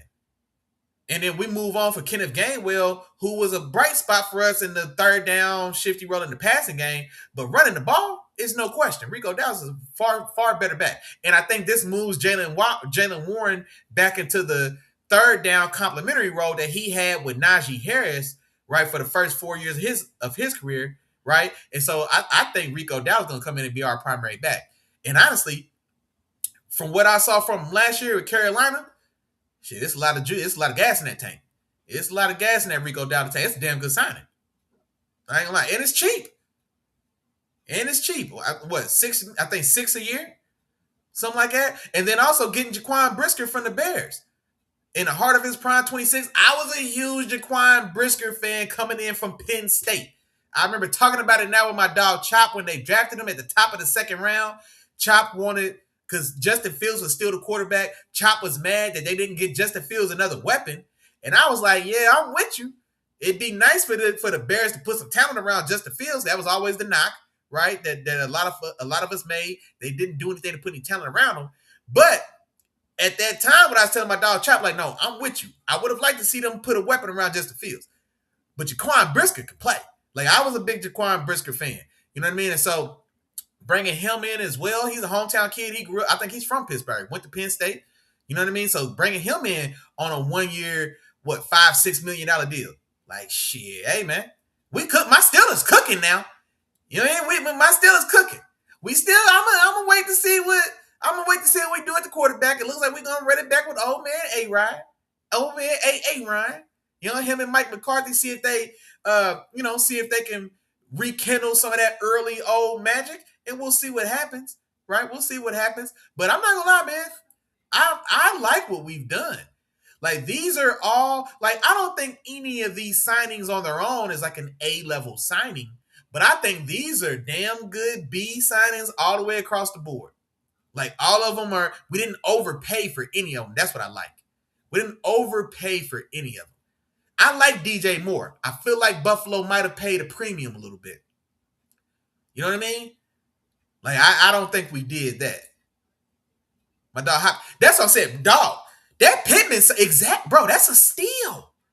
That's a steal. Like, bro, I think we paying him, and I think we reworked his contract. He's getting like $17 million a year. You know what I mean? He's getting like 17 a year. And we forget, before this last year where Alec Pierce exploded and went crazy and da-da-da, Michael Pittman was a number one receiver. He's been a number one receiver in the league for like the last 5 years. And prior to last year, he's been a little beat up these last 2 years. Now, in fairness, he has been a little beat up these last 2 years, especially last year. I want to say he may have missed a game or a couple games. But he's been a very solid, dependable guy. He's still in his prime. I want to say he's 28. So now, he's getting to that point where he's winding down. But for our purposes, shit, man, you can't beat that deal with a stick. Yeah, hey man, Money Mike. Hey man, look here, man. Look here, man. Look. Hey, don't worry about all that, man. All right, in due time. Like I said, it's all right. We working that out. Yeah, we working that out. I think realistically it's probably gonna be AA Ryan. I think Aaron Rodgers is gonna be back, and then the smoke around the campfire is either gonna be Aaron Rodgers or they're gonna go ahead and let Will Howard have a year. That's the talk. That's the talk around the town, man. If Aaron feels like coming back, it's gonna be the Mike McCarthy and Aaron Rodgers show. See if we can get some of that 2012 Packers magic. You know what I'm saying? See if we can get some of that. If not, then Will Howard, man. That's what they saying. That's what they saying. And so I think Aaron, No. Hey, I ain't mad at you. It's all good, Money Mike. It's all good, man. We got tough skin around here. He said he ain't hating. Just want to. No, it's a valid question. It's a valid question for sure. And so I think, like I said, I think realistically it's gonna be Aaron Rodgers. Then it'll be Aaron Rodgers, and then if not, now I don't want to see Will Howard. I ain't gonna lie to you. It is nothing against Will Howard, but I'm not going into a season planning on Will Howard being my guy for 17 games. Hell no. And I won't lie to you. You can say what you want to. If Aaron don't want to come back, man, I'll kick the tires on Anthony Richardson. Forget it. I'll kick those tires. I'll kick the tires for Anthony Richardson, dog. Might as well. If it's going to be Aaron Rodgers or Will Howard, and Anthony Richardson's still out there floating somewhere, I'll kick those tires for cheap. You know what I mean? And so, but yeah, it's probably the over if it's, if I had to bet the rent money, then yeah, I say Aaron Rodgers. For sure. For sure. But hey man, I don't recognize your name either, man. Money Mike 718, man. Where you from, man? Where you from and who's your team, big dog? Where you from and who's your team? Yeah, man, let me know. Let me know who your team is, man, so I can talk about what y'all did, what y'all got going on. You know what I mean? Let me see what y'all did. Let me see who else. And matter of fact, speaking of those Colts, man, they running back. You know what I mean? Let's see if lightning's gonna strike twice. So here's the thing. Who's the agent for Daniel Jones? Who's the agent for Daniel Jones, bro? Daniel Jones getting 2 for $88, valued up to $1 million. There's escalators and incentives there that could get that up to $100 million over 2 years. But 2 for $88, this the same agent that got him $40 million a year from the Giants. Y'all know Daniel Jones is the first $40 million quarterback in football. Do y'all remember that? Well, no, forgive me. Hold on, I might have went too hard. Maybe not the first. When did Pat sign his deal? When did Pat sign that deal?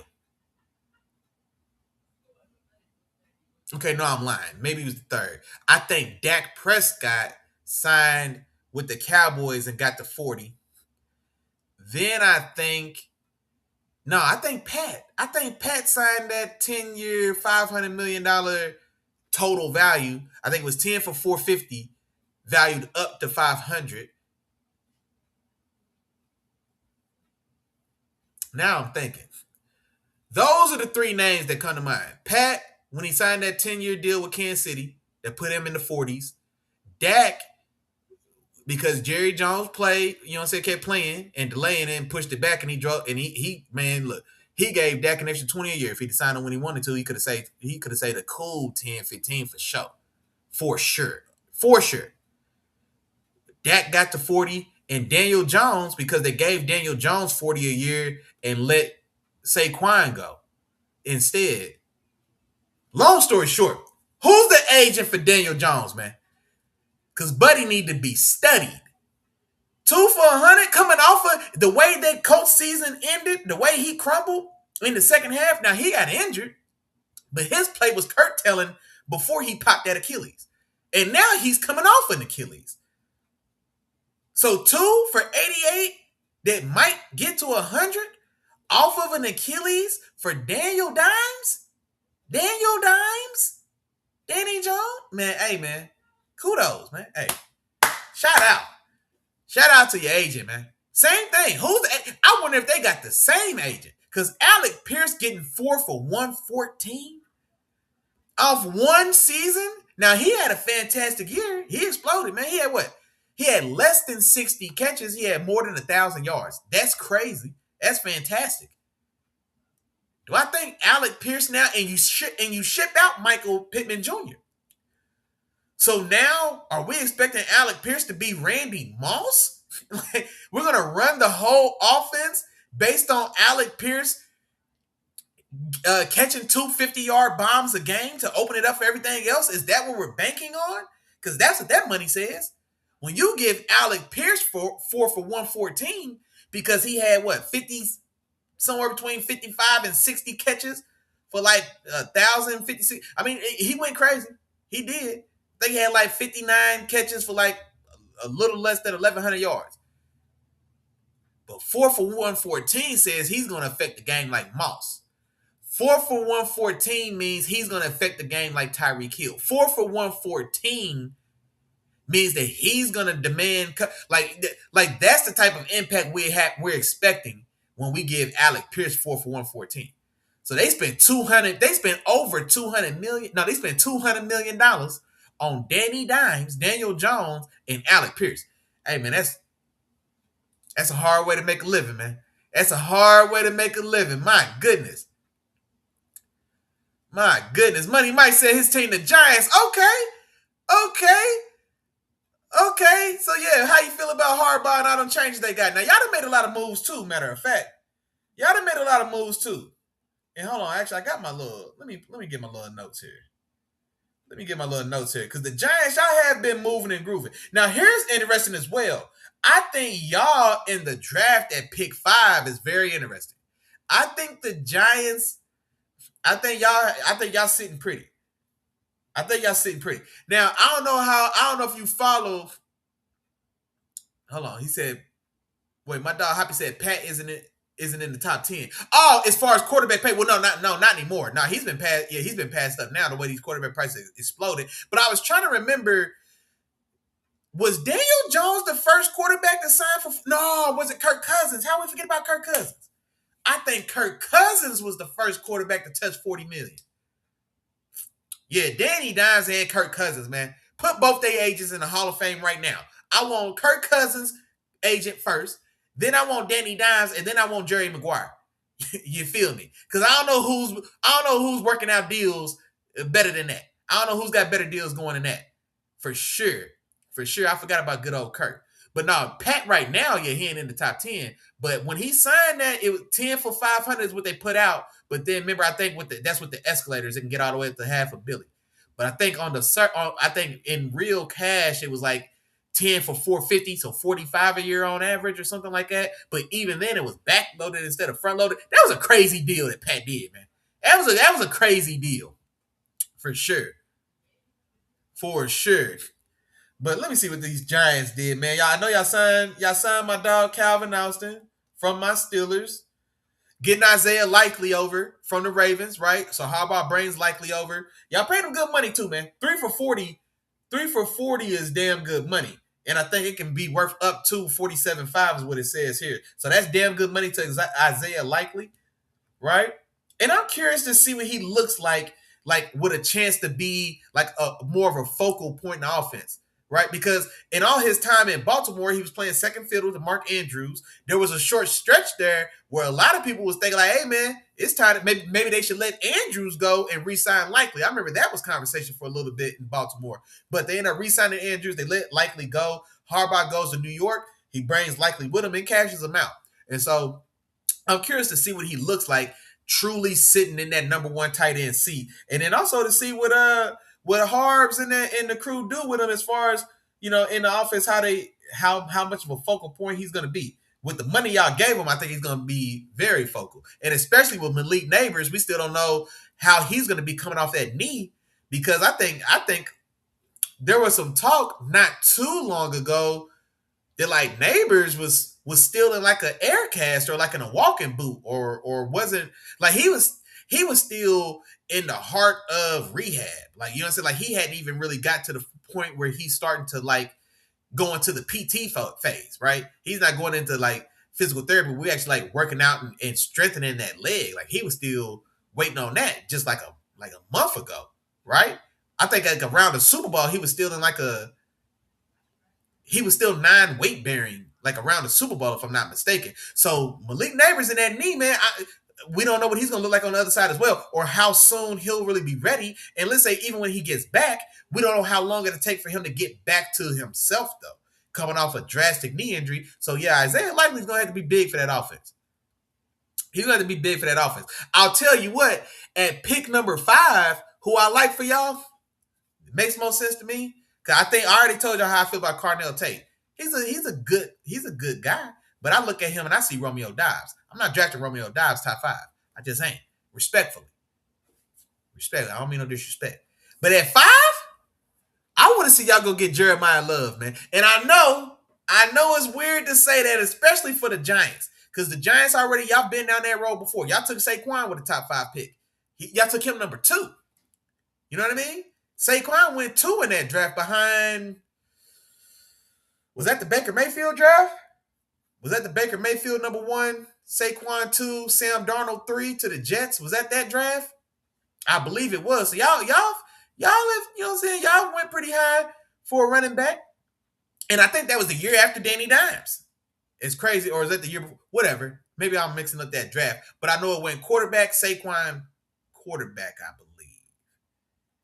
But I would like to see y'all get Jeremiah Love. And this is the thing as well, like, and no shade to Cam Scatterbo, you know what I mean? But he's not the lead dog. Like, you know what I mean? Like, he's the muscle. You know what I mean? Like, he's the guy we bring with us. You know what I mean? Like, we bring Scatterbo, like, he's the guy, like, we bring him as well. Like, he's our enforcer. He's not Michael Jordan. He's Charles Oakley. You know what I mean? He's the enforcer. He's not Dwayne Wade. He's Lonzo Mourning. You know, he's the muscle. You know what I mean? He's not Steph Curry. He's Draymond Green. Jeremiah Love, I think, is I would love to see that for y'all. I would love to see that for y'all, man. Go ahead and get him at 5, especially because you already got Jackson Dart, right? And he's injury prone as well. He's a little too loose with his legs, man. You know what I mean? Like, he ain't learned that. He's still learning that lesson of like, hey, man, this ain't college, man. You can't be taking on 250-pound linebackers that run faster than you and thinking you're going to throw shoulders. Like, nah, you're getting your head split out here. We had 2 concussions last year. And so Harbaugh as well, in all his time in Baltimore, we know he wants to run the ball. You know what I mean? Like, we do know that he wants to have a good emphasis on running the ball. And so Scatterbo, as much as I do like him, he's exciting, but he's an accessory. He's not a main course, right? And so Harbaugh, I think, is going to want to run the ball. And the more if you can hand the ball to a true difference maker, that helps keep Jackson Dart healthy, and that helps buy time for Malik Neighbors to kind of settle into his groove once he finally, as he's working his way out that injury. You know what I mean? So I think Jeremiah Love to the Giants at 5 is a perfect fit. And then I do like the 1-2 punch you get with Jeremiah Love, pairing him with Cam Scatterbo. Whenever Scatterbo gets back, Scatterbo had his Scat, and I'm still pissed off at CBS about this to this day. In that New York Giants versus Denver Broncos game on primetime television, where Cam Scatterbo's ankle was facing him, Cam Scatterbo was holding his knee on the field. His foot was looking at him. CBS owed me a check, man. I'm still scarred. So I don't know how long it's going to take for Scatterbo. That was disgusting.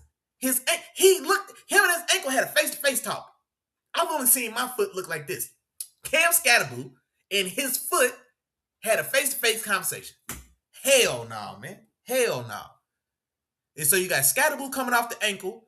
Jackson Dart had 2 concussions last year. He got banged up and nicked up. And Neighbors might have tore every ligament in his knee. You know what I mean? So Isaiah Likely, you give him $45 million over 3 years. He's going to be a central part of that passing game for sure. And then go get Jeremiah Love, man, and make life easier on everybody. Until, you know what I mean? So I think that's the move, man. I think that's the move. Money Mike said, you think I'm going to make a wild card? Nah. I like you too much to lie to you. NFC too tough. In the AFC, maybe, man. AFC is a crapshoot right now. AFC is anybody's ball game. NFC is stacked. Rams ain't going nowhere. Seahawks ain't going nowhere. And the Niners, this should have been a down year for the Niners. And guess what happened in a down year for the Niners? Guess what happened? In week 17, the Niners were playing for the number 1 seed in the NFC in week 17. With Mac Jones started half the season. Same as every year, they had half the roster was on IR, right? The best linebacker in football, IR, gone all year. One of the top 5 pass rushers in football, Nick Bosa, on IR, gone all year. Dre Greenlaw, they had sent him to Denver, so he was out, right? Tyler Noah Hufanga, he's gone. He's in Denver. Who was on that defense? And then offensively, Brandon Ayuk, him and Kyle Shanahan throw hands in the locker room. He refuses to show back up to work. Ricky Pearsall, fresh off a gunshot as a rookie, he's in that the lineup. George Kittle is only booked for George Kittle's contract only has 12 games in it. When's the last time George Kittle gave you a full season? He's out. Trent Williams, as great as he was, he plays half a season now.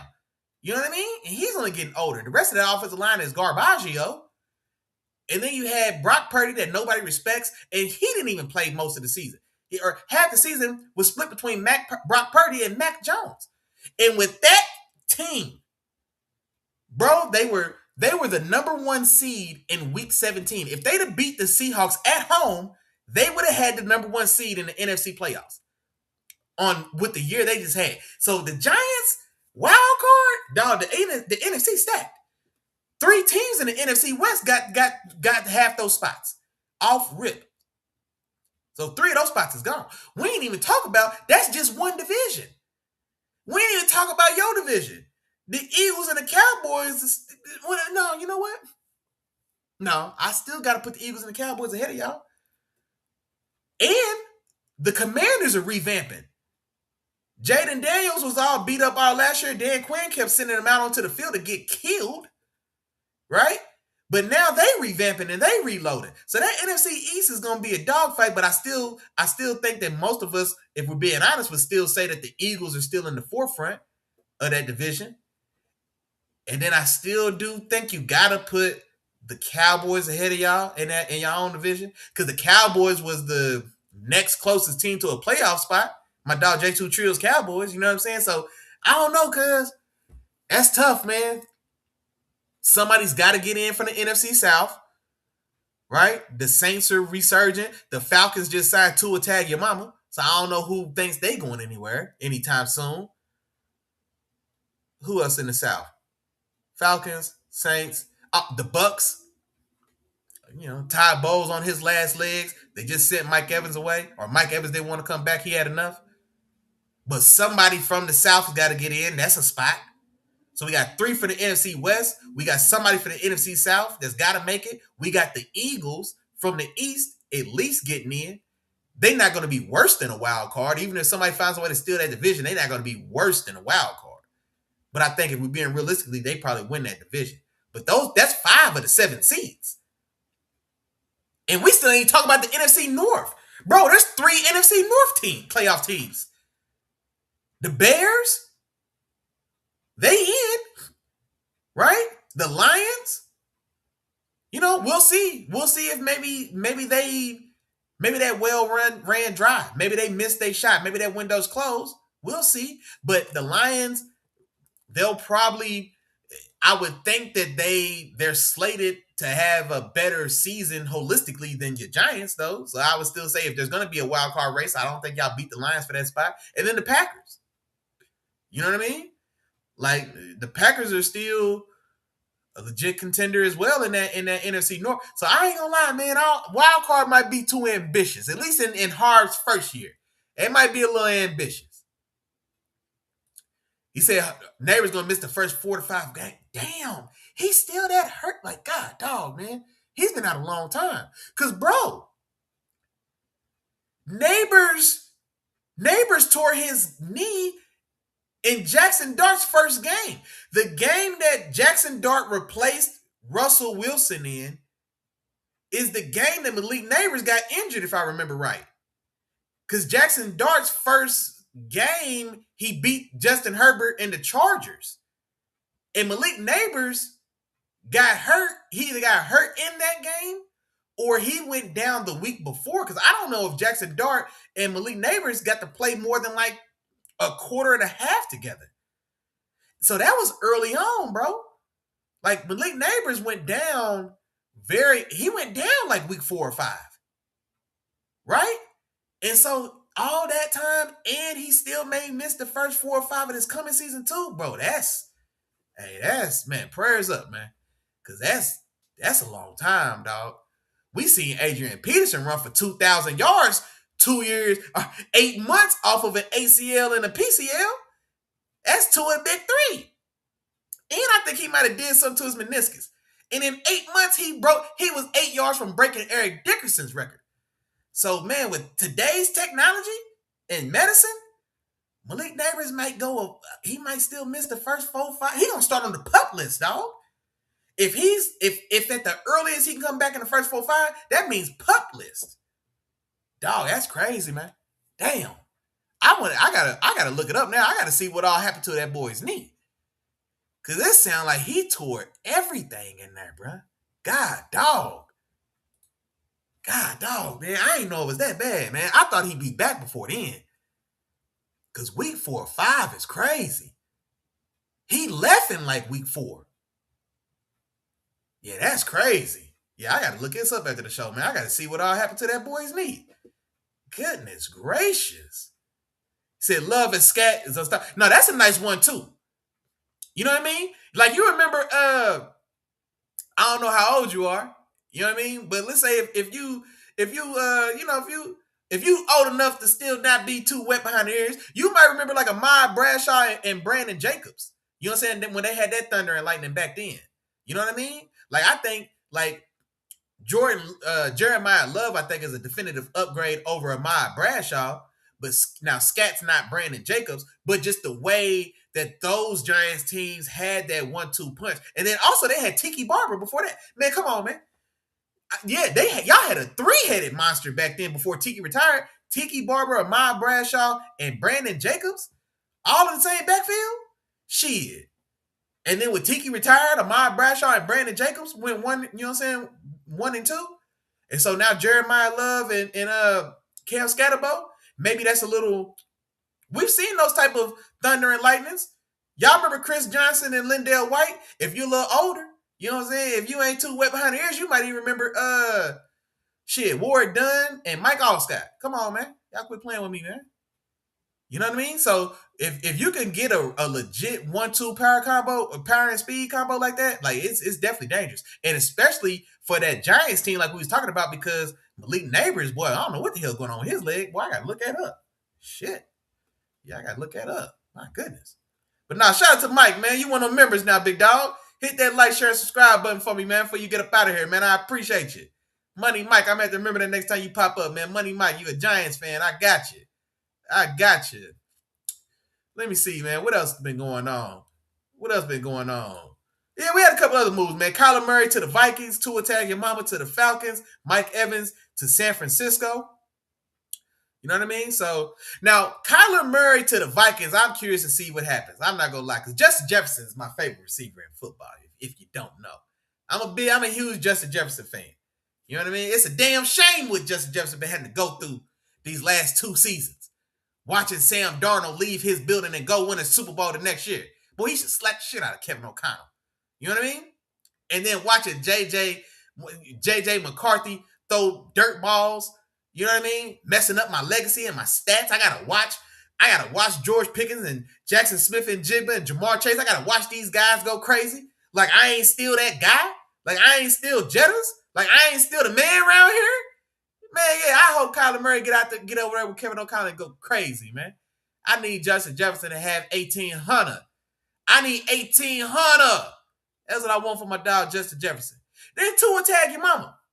Him going to Atlanta, Kevin Stefanski coming down there from Cleveland. And so now schematically, that's actually a damn good fit. Tua fits. I think Tua did have success with Mike McDaniel, in Miami for sure when it was good. But Stefanski, I think also like his play style, I think suits Stefanski as well. And so I think they can have some success if I'm being honest. And I like the weapons in Atlanta as well. Like I like that young receiver room. I love Kyle Pitts. I was a big Kyle Pitts fan when he was coming in from Florida. He was a legit unicorn, dog.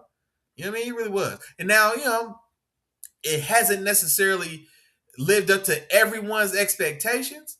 You know what I'm saying? But I like what they got going on. I like Drake London. I wasn't as high on Drake London when he was coming in from USC, but I damn sure like what I've seen from him since he's been in the league. So, Drake London, Kyle Pitts, Tua Tagovailoa. You still got Bijan going absolutely crazy in the backfield. Tyler Algier, he's gone. So now Bijan will be, get the full bulk, the full load. You know what I'm saying? Man, that's crazy. My fault. But yeah, he's gonna sit in that seat by himself now as the full lead workhorse back. So I want to see what he does as well. That offensive line is damn solid as well. So Tua and the Falcons, man, that's I like to make a lot of jokes at Tua's expense, but I'm not gonna lie, man, that's all right. That's a decent setup for sure. Then Mike Evans going to the Niners. I'm happy for Mike Evans, man. I think he was just ready. I think he got stale in Tampa Bay, and I don't think they're going nowhere. I think I respect the Buccaneers for giving Todd Bowles this one more year. Todd Bowles had to come out and plead his case in front of the media. He's like, look here, man, I won three divisions in 4 years. You can't give me 1 year. Yeah, I got 3 division championships in 4 years. You can't give me 1 year. And they was like, you know what, Todd, we'll give it to you. Mike said, man, hell, I done had enough. Take my ass out to sunny California. I'll let Kyle Shanahan draw it up for me, man. I'll go out with a bang in my old age. Let me see. Money Mike said, how I feel about y'all new coach. And you know what, man? Mike McCarthy, at first, I wasn't excited about it. It's not the type of hire you can be excited about. And especially in this cycle where there were so many new, young, exciting names. And also for Pittsburgh, you got to keep in mind, dog, I've had 3 coaches in my daddy's lifetime. We've had 3 coaches since my pops was an infant. R.I.P. my pops, man. I got you. We've had 3 coaches since my daddy wore diapers. So getting a new coach for me was exciting. I ain't gonna lie. I was like, oh, hey, man. Ain't no telling when the next time this happened. You know what I mean? When Pittsburgh hires a coach, that's it. That's it, dog. You know what I mean? Chuck Noll, Bill Cowher, Mike Tomlin. Since those are the 3 coaches we've had since the civil rights movement, dog. Come on, man. So I was excited. All the new names, the 2 young whiz kids from the Rams, and neither one of them ended up going nowhere, which is crazy. But they defensive coordinator, what's his name? His granddaddy was Chris Shula, defensive coordinator for the Rams. I thought he was going to be the guy we get. He fits our mold. You know what I mean? Pittsburgh really has a checklist for 3 criterias, you know what I mean, to be the coach of the Steelers. You got to be a young coach, right? All 3 of our coaches, we haven't hired a coach older than 35 since the 60s. Or maybe 36. Was Bill Cowher? No, I think Bill Cowher was 34. And I think Mike was 34, 35. Maybe Chuck Noll was 35, 36. Man, look, you got to be less than 40. We haven't hired a head coach older than 40 since the Civil Rights Movement. You know what I mean? So, young coach, less than 40, a defensive coach. All those guys were defensive coaches when they came in. Less than 40, and they were defensive coaches. Chuck Noll was a defensive coordinator. I think he was for Darren Shula, Chris Shula's granddaddy. How crazy is that, small world? right? Bill Cowher was the defensive coordinator for the Chiefs before he was the head coach for my Steelers. And then Mike Tomlin, of course, was the defensive coordinator for the Vikings before we hired him. So a young coach, less than 40, you were a defensive coach, right? What's that third criteria? Back when all this, the hiring stuff was going on, man, I had all that stuff worked out. But no. So Mike definitely broke that mold, right? I was excited for some new fresh blood. Chris Shula, even Nate Shieldhouse, the young offensive whiz kid for the Rams. He's got promoted now. He's going to be the official offensive coordinator now with them, but he's only 30, 31. Chris Shula's like 33, 34. You know what I'm saying? And so, I was excited for somebody new. I really came around on he's the defensive. He signed with the Ravens, not Jesse Minter. Jesse Minter was a damn good coach as well. He was solid. I didn't necessarily want him for my team. But the guy who was the defensive coordinator for the Dolphins, who now he went back, Anthony Weaver. When I started looking into Anthony Weaver, I really came around on Anthony Weaver, man. I liked what he was selling. You know what I mean? So I thought maybe he would be a good direction. So when the McCarthy news first hit, I was like, man, he was an offensive coach. He was old. And, he wasn't a first-time coach. Like, that's the mold that we had set. First-time coach, younger than 40, and a defensive coach. Mike McCarthy doesn't hit none of them. He's like 65. Respect. You know what I'm saying? Respect. I hope to make it there, Mike. You know what I mean? I hope to get there, big dog. But he was an old coach. He wasn't a first-time head coach. And he was an offensive coach. That's 0 for 3. You know what I mean? That's 0 for 3. And in my mind, I'm like, hey, bro, if it ain't broke, don't fix it. I done had 3 coaches since Martin had a dream. You hear me? I've had 3 head coaches since Martin Luther the King had a dream. And all 3 of them in the Hall of Fame. Chuck Noll, Bill Cowher, Mike T's going. All of them was 35 or younger, first-time head coaches, defensive coaches. If it ain't broke, don't fix it. That's how I felt. You know what I mean? But when I look at the outlook of the team, what they're doing, because we are an older roster, it's not the type of roster, we're not the type of team to just tear it all down, burn it to the ground, and then restart from scratch. If you bring in a new coach, we bring in Chris Shula from the Rams. We bring in Nate Shieldhouse from the Rams, right? We bring in, there's a couple other like younger kind of hot names that was around. But you bring in those type of guys, like that's what's done when it's time to go ahead, just strip it down to the studs and let the young guy rebuild from scratch. Well, Pittsburgh, we wasn't really in position to do that. We wasn't comfortable doing that because we still got we got these old guys that we not gonna let them go out like that. We're not gonna do Cam Hayward like that in his last year or 2. We're not gonna do TJ Watt like that to end his career. You know what I mean? We got some of these guys that, we weren't gonna just tear it down. And so when I look at it holistically like that, I came around on it. And the proximity or the familiarity with McCarthy and Aaron Rodgers, it can't be ignored. You know what I mean? It really can't be ignored. Now, is Aaron officially coming back or not? Yes, no, maybe so. But if he does, then that makes perfect sense because him and Mike know each other. Mike brought Aaron Rodgers to the NFL. Mike brought him to the league. Mike was his head coach when he won his first MVP, when he won his first Super Bowl. So that makes sense. And then also, if Aaron Rodgers doesn't come in, and the way that the offense has been in a real funk since 2019, with the killer bees and before Ben Roethlisberger body gave out and he got old, you know what I'm saying? But like the offense has floundered since then. So it did make sense that I can see why we went a different way. It's time to go ahead. We got an older roster. We're not trying to tear it down. We just won the division. Y'all can say what y'all want to. We won the division. So there's no reason to take a step back intentionally. You know what I'm saying? So I see why they did it. And he's a Pittsburgh native. He's a diehard Steeler. You know what I mean? The man cried in his press conference, dog. I had to get on board. The man cried in his press conference. This is a 65-year-old grown man. He cried in his press conference. He's coaching his daddy's favorite team. His favorite team. So I gotta respect it. And like I said, man, when I look at our situation, where we are, the roster, the things we've struggled with, I think it does make sense. And I ain't gonna lie, man, I'd have came on board, man. I'd have came on board with Mike. Let me see. I see a couple of those guys in the building. Hold on, I'm gonna get to you, my dog J2 Trill. Oh man, damn. all this time, and I've been sitting like, damn, man, I didn't miss all this time. We've been here for damn near 2 hours. The chat ain't been on the board. I know we rusty. I know we've been gone for a little bit. Somebody didn't remind me to put the chat up. The chat ain't been up all day, man. Golly. He said, Ty Bo, see, holler the fish grease, man. You ain't lying. You ain't never lied. I told you the man had to beg for his job in the press conference. Like, he had to beg for that job. He was getting fired. And you know he was getting fired. He went to the press and was like, hey, man, look.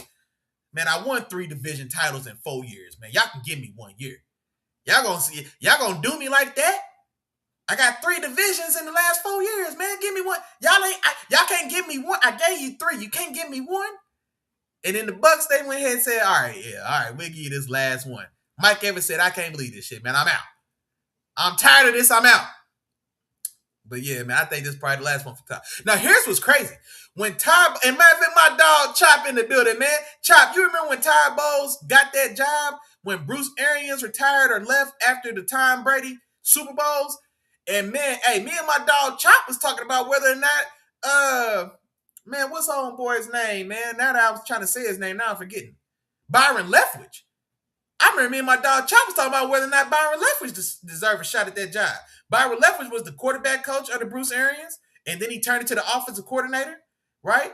And it's a damn shame that Byron Leftwich isn't in the league right now, which is a deeper story, right? It's a deeper background of that because there's no reason Byron Leftwich isn't in the NFL. Byron Leftwich is coaching with Deion Sanders in Colorado. Mind you, he was a Super Bowl winning offensive coordinator. He was brought up under a damn good offensive-minded coach in Bruce Arians. I know Bruce Arians, man. We brought Bruce Arians up. Bruce Arians, you know what I'm saying? He cut his teeth in Pittsburgh. We fired him from Pittsburgh. He retired. He ended up going to the Colts when Pagano gets cancer, brings Bruce Arians out of retire. Bruce Arians turns Andrew Luck up, coach of the year as an interim coach. Then he goes to the Cardinals. He's coach of the year with the Cardinals. Byron Leftwich was on his staff in both those spots. As his quarterback, he brought him all the way up through the ranks, ended up making him his offensive coordinator. They go to Tampa Bay together, win a Super Bowl with Tom Brady. Byron Leftwich can't get a sniff in the league. Not even let alone a head coaching job. All right, whatever. He's not a quarterback coach. Ain't heard no smoke on his name for OC duty. Like, come on, man. And so, yeah, Ty Bowles, man, he definitely he's not sitting comfortably. He damn sure ain't. Shout out to my dog Terrible Time in the building, holding it down for them Houston Texans. If you didn't know, he said a weird one in the building. I appreciate you. Oh, letting y'all know that the Texans are still going to the Super Bowl. Shout out to my dog. And there's my dog Chop, man. Hey, he said I'm late, but I'm still here, man. Y'all know what's going on. Hey, man, you ain't got to be on time. You just got to be here, man. I appreciate you. Let me see. He said, be scared of that time management from Mike McCarthy because he's pissed. Now, here's the thing, too, J2 Trill. And you right, but I ain't going to lie. One thing that I will say about my dog, Coach Mike, man, Mike Tomlin was not the best at time management either, man. Managing them challenges and managing timeouts in critical situations. I think Mike sometimes, like, he had a lot on his plate, but Mike wasn't great at that either, to tell you the truth. I ain't going to lie. So I am used to it. Now, hopefully Mike McCarthy, he's learned his lesson. He had to sit, when you got to sit down for a little bit, you come back refreshed and with a new, it's like a new swag about you. We seen Gruden sit down for a few years, come back, and all the things that he got to sit and observe on the sideline, man, he brought some real juice to the Raiders when he first touched back down. So I'm hoping Mike McCarthy has that type of resurgence as well, right? He's had to step away from the game for a year or two. I don't know if it was 2 full seasons, but at least a year. And so I'm excited to see what it looks like, man, now that he's got a chance to sit back, get out of it, and now he's, now he's looking at the fishbowl instead of being inside of it. And so, I'm curious to see what he looks like now. Todd said he was a Texans coach. You talk about Byron Leftwich? When? I don't remember that. If he was, I don't remember that. Because I think he's in Colorado now. I think he's been in coaching in Colorado for... Did he just get there, or was he there? Was last year his first year? I want to say he's been in Colorado for at least a season, but I was gonna say maybe 2. My dog Chad said that Wyatt Teller pickup was solid, and you know what? Let me see what all they did. That's a good talk. I don't think we talked about the Texas free agency yet, man. We had a lot of free agency talk before y'all fellas showed up, but let me see. I'm not sure if we talked about them Texans just yet. David Montgomery, y'all know I fool with David Montgomery for sure, right? Now, his days as a lead back, I think those days are probably gone. But I do think he's an upgrade for y'all. And I like to say, I like David Montgomery, man. If nothing else, we know he's gonna run damn hard. Let me see. Foster Moreau, ain't talking about nothing. Re-signed Dalton Schultz for a year. Evan Brown, they ain't talking about nothing. Re-signed Trent Brown and then replaced him. Braden Smith, I think, is a solid pickup as well. Braden Smith is solid from the Colts. If he still got any juice left. Now, I don't know how much juice he got left, but Braden Smith was a pretty solid tackle for the Colts. Let me see. Man, y'all cashed Ed Ingram out. 3 for 37 and a half.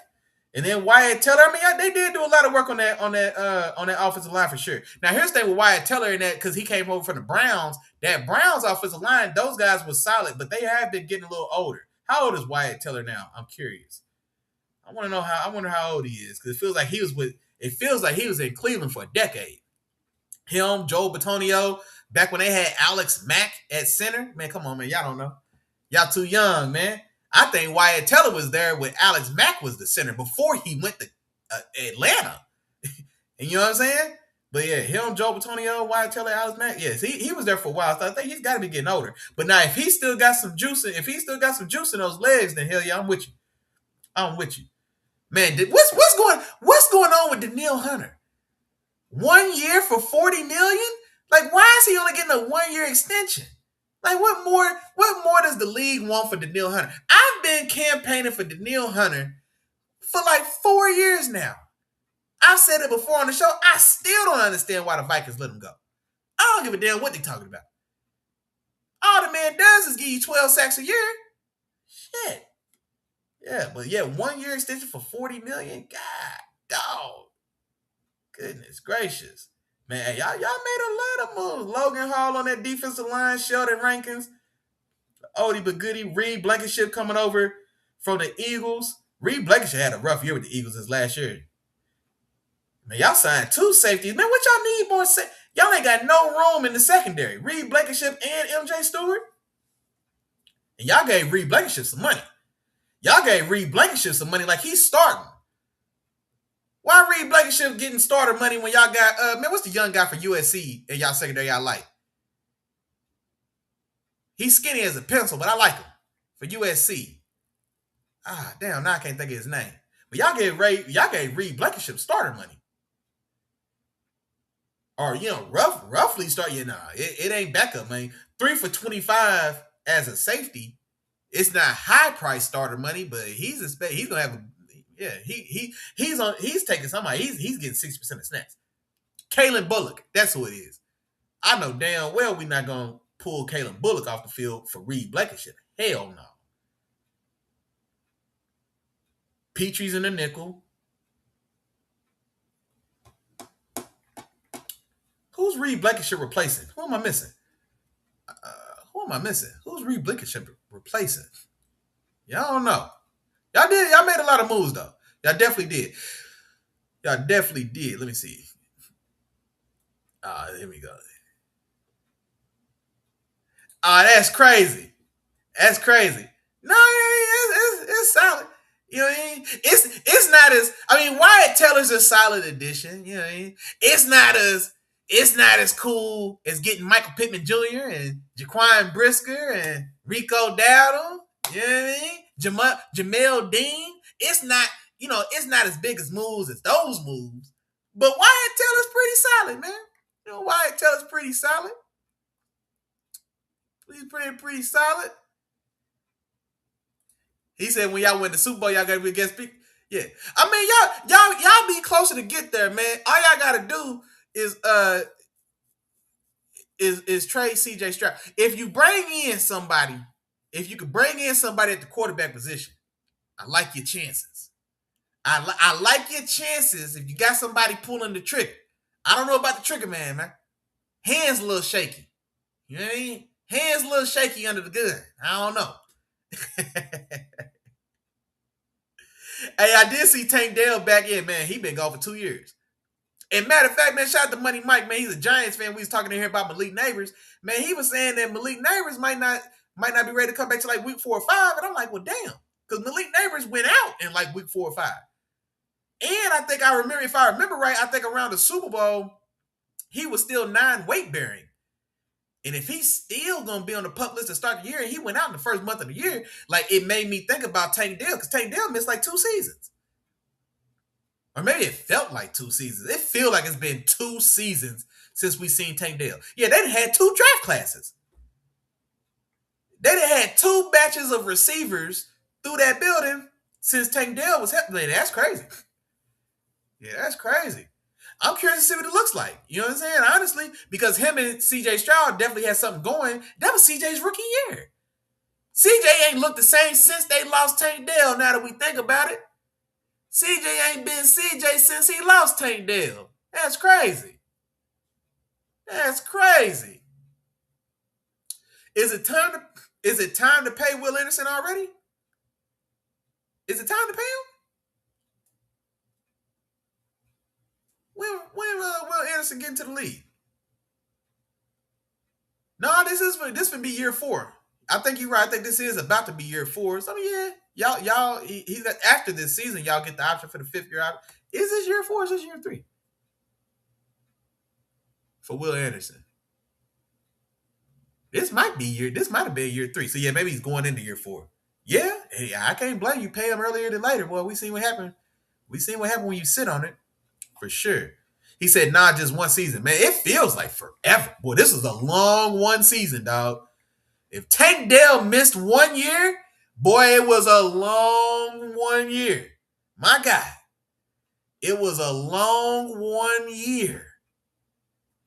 Because, man, it feels like it's been forever. Man, are you sure? I was going to say, are you sure? I mean, you would be sure. If anybody's going to be sure, I'd assume you would be sure. But yeah, that was a long year. But man, let me see, man. Damn, man. See, look, now y'all done got in here. I don't even know what to talk. See, I done ran through, you know what I'm saying, most of the big news. Now, here's what I would break us to my dog Chop in here. Now, Chop, I know you're excited. Y'all making some moves. I know your secondary been garbage for a while, so y'all did need the influx of new life in that room for sure. But I ain't gonna lie, cuz Trent McDuffie being the highest paid corner in football at $31 million a year, it feels a little rich, dog. That feels a little rich, man. Even Jalen Watson at 17 a year. Especially when I just got Jamel Dean for 12 a year. I got Jamel Dean for like 12 and a half a year. You got Jalen Watson for 17. It does feel... Now, I get it, though. Y'all in the Super Bowl window. You know what I'm saying? Matt Stafford got... You know what I'm saying? He's got 1.5.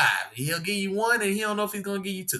So, I get it. You got to go all in. But I tell you, boy, y'all paid a pretty penny for it. You definitely paid a pretty penny. Y'all definitely paid a pretty penny. Trent McDuffie at $31 million a year. Yeah. Sheesh. Boy, that's a $50 million secondary. You damn right you paying him for a bowl and nothing less. He said we paid him for a bowl, but for a bowl and nothing less. That's a $50 million secondary. That's just the corners. 31 a year for Trent, 17 for Jalen Watson. You know what I'm saying? It's 48. I'm gonna round it up to 50. Cam Curl came back. I like Cam Curl. I always have, man. Since he left Washington, I like Cam Curl, so I'm glad y'all kept him. I'm glad y'all kept him. And I really like Cam Kitchens as well. Cam Kitchens was my safety 1 the year he came out, because he came out with the safety for the Giants, Tyler Nubin. And Tyler Nubin, I think, was the number 1 safety in that cycle, just like 3 years ago from Minnesota. But nah, Cam Kitchens coming out of Miami was my guy. He was definitely my guy. He said they ain't gonna look that rich 2 years from now. He's only 25. Is Trent McDuffie only 25? Damn. Because it feels like he's been around a little bit. It feels like he's been around for a while, though. Damn, he's only 25?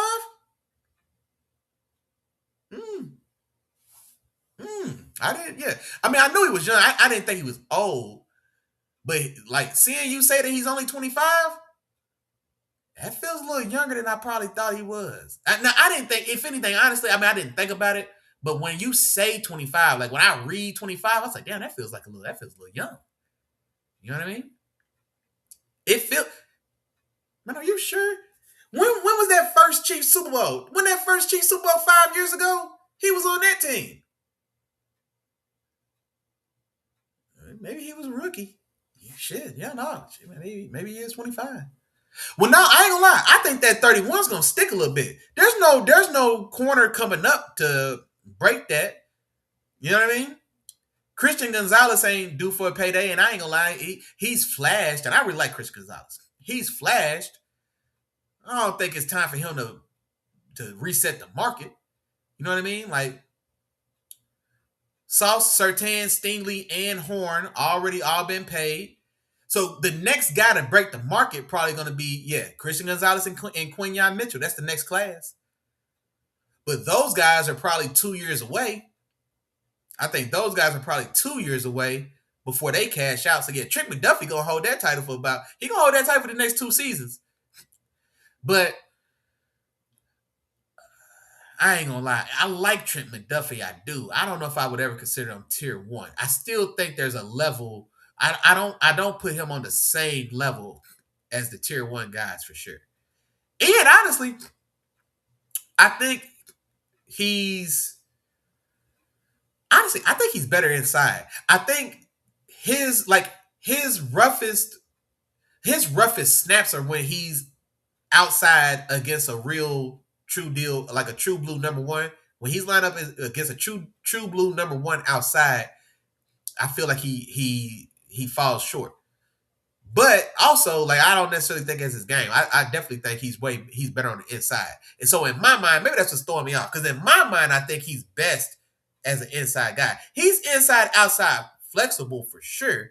But if he's going up against one of those ones, I think he's overmatched. Like, if he's going up against one of those ones and I need him to be outside for 40 snaps, that's where I feel like, you know what I mean? Like, I can see the difference. I feel like I see the difference there between him and, a Surtain, a Horn, a Stingley, that type of thing. But now he's a stud, though, man. I do like him. For sure.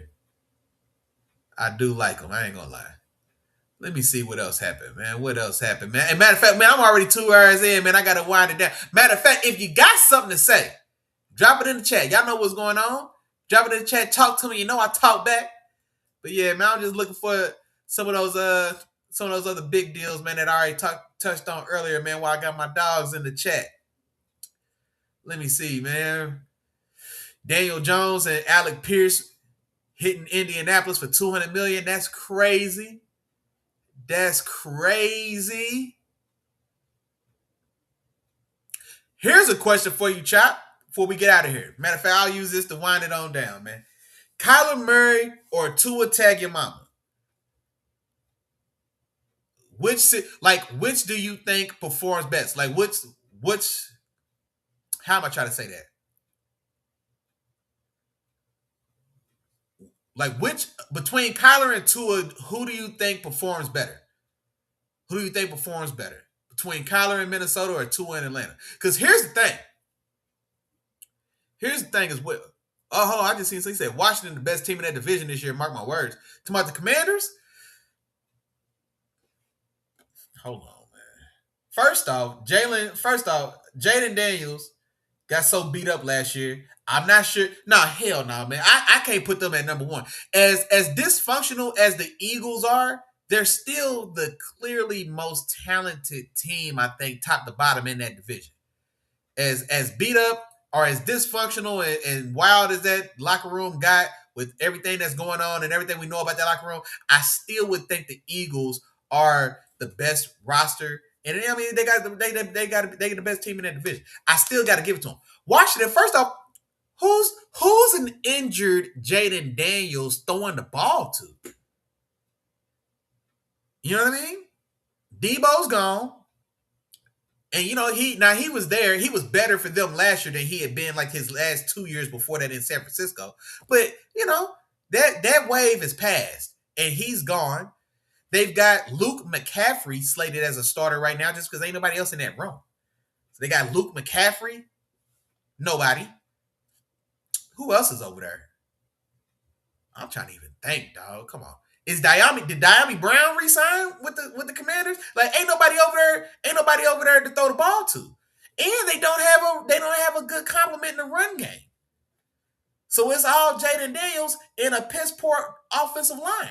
That same offensive line that damn near got him killed last year. I don't know who he made on that offensive line mad. Between Dan Quinn and everybody on that offensive line not named Laremy Tunsil, somebody didn't like Jaden Daniels last year. Yeah.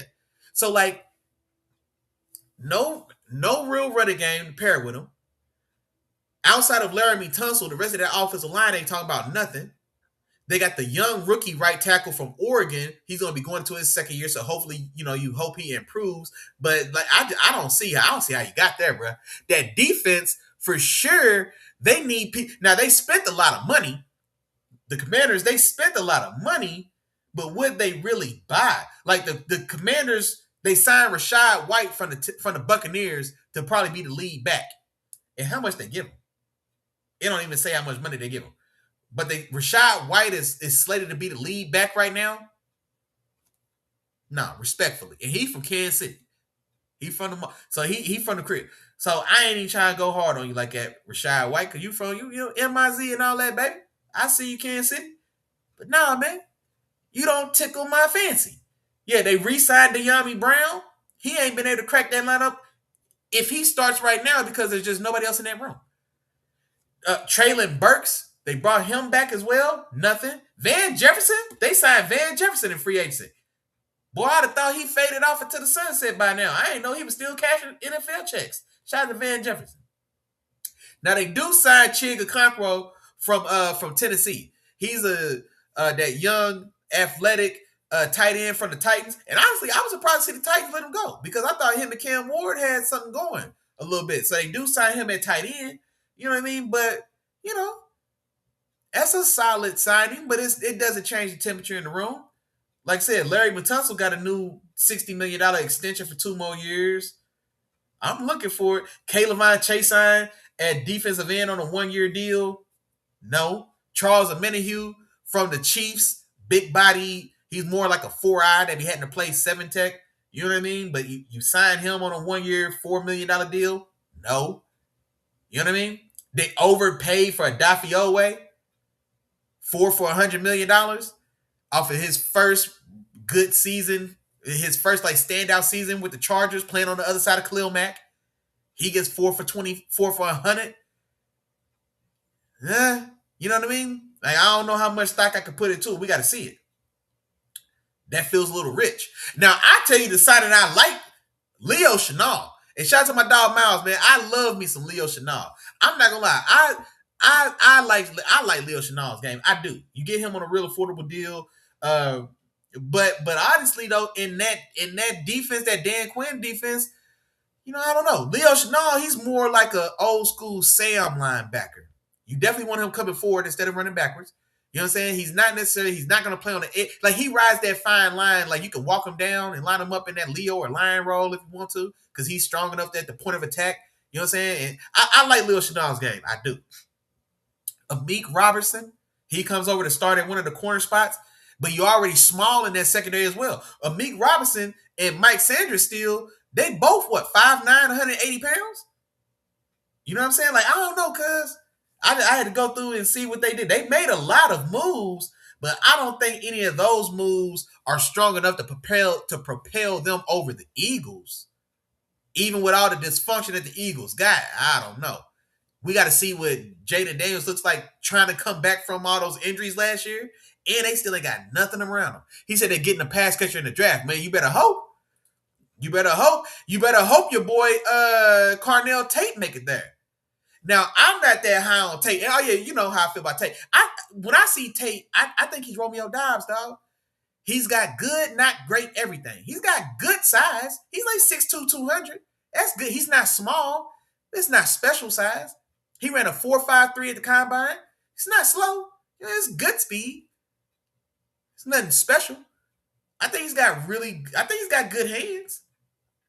You know what I mean? I think he can high point. He can go up and get it a little bit, but I don't think he's exceptional. Like I don't think it's overly exceptional. Like I think it's like a B across the board. You know what I mean? So he's like a B across the board. But in this year's draft, with Jordan Tyson and all the injury concerns that he's got, uh Lemon, your boy Lemon that you can't stand, right? He's undersized and he weirded people out in his combine interview. You know what I mean? I'm way higher on Denzel Boston than most folks are. I don't know what's not to like. 6'4", he's got a little shake, a little wiggle. Boy, they had Denzel Boston at 6'4", 220 returning punts. He's got a punt return touchdown this last year. I don't give a damn if it was against whoever it was, right? It went against Oregon or whoever. But the fact that he's 6'5", 220 and they got him returning punts and he cribbed one, shit, hey man. And he'd go up and get that thing. Fantastic hands. I think that, you know what I'm saying? So like, but people, I don't know what it is, man. People not as high on Denzel Boston as me.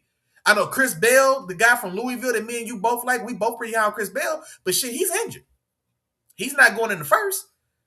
And so if at 7, maybe it's Carnell Tate. Like, I don't think Carnell, and I was talking about Carnell Tate earlier because Hoppy was in here. We was talking about his Chiefs at 9. You know what I mean? What they do. But so I don't think Carnell Tate gets past the Commanders at 7 because they got to get a body. But, you know, I don't know, man. I don't know. They need a pass catcher for sure. They definitely need one. Let me see. He said Kyler plays the best, but Tua surprised people that starts in Atlanta, keeps that job. No, he's starting. I don't think there's any question about Tua starting. Michael Penix been injured, and when he hasn't been injured, he hadn't been good. But also, I didn't like that offense. Like, I don't think he didn't fit that scheme. Like, I don't think he was a scheme fit for what they was trying to do. Cause damn, man.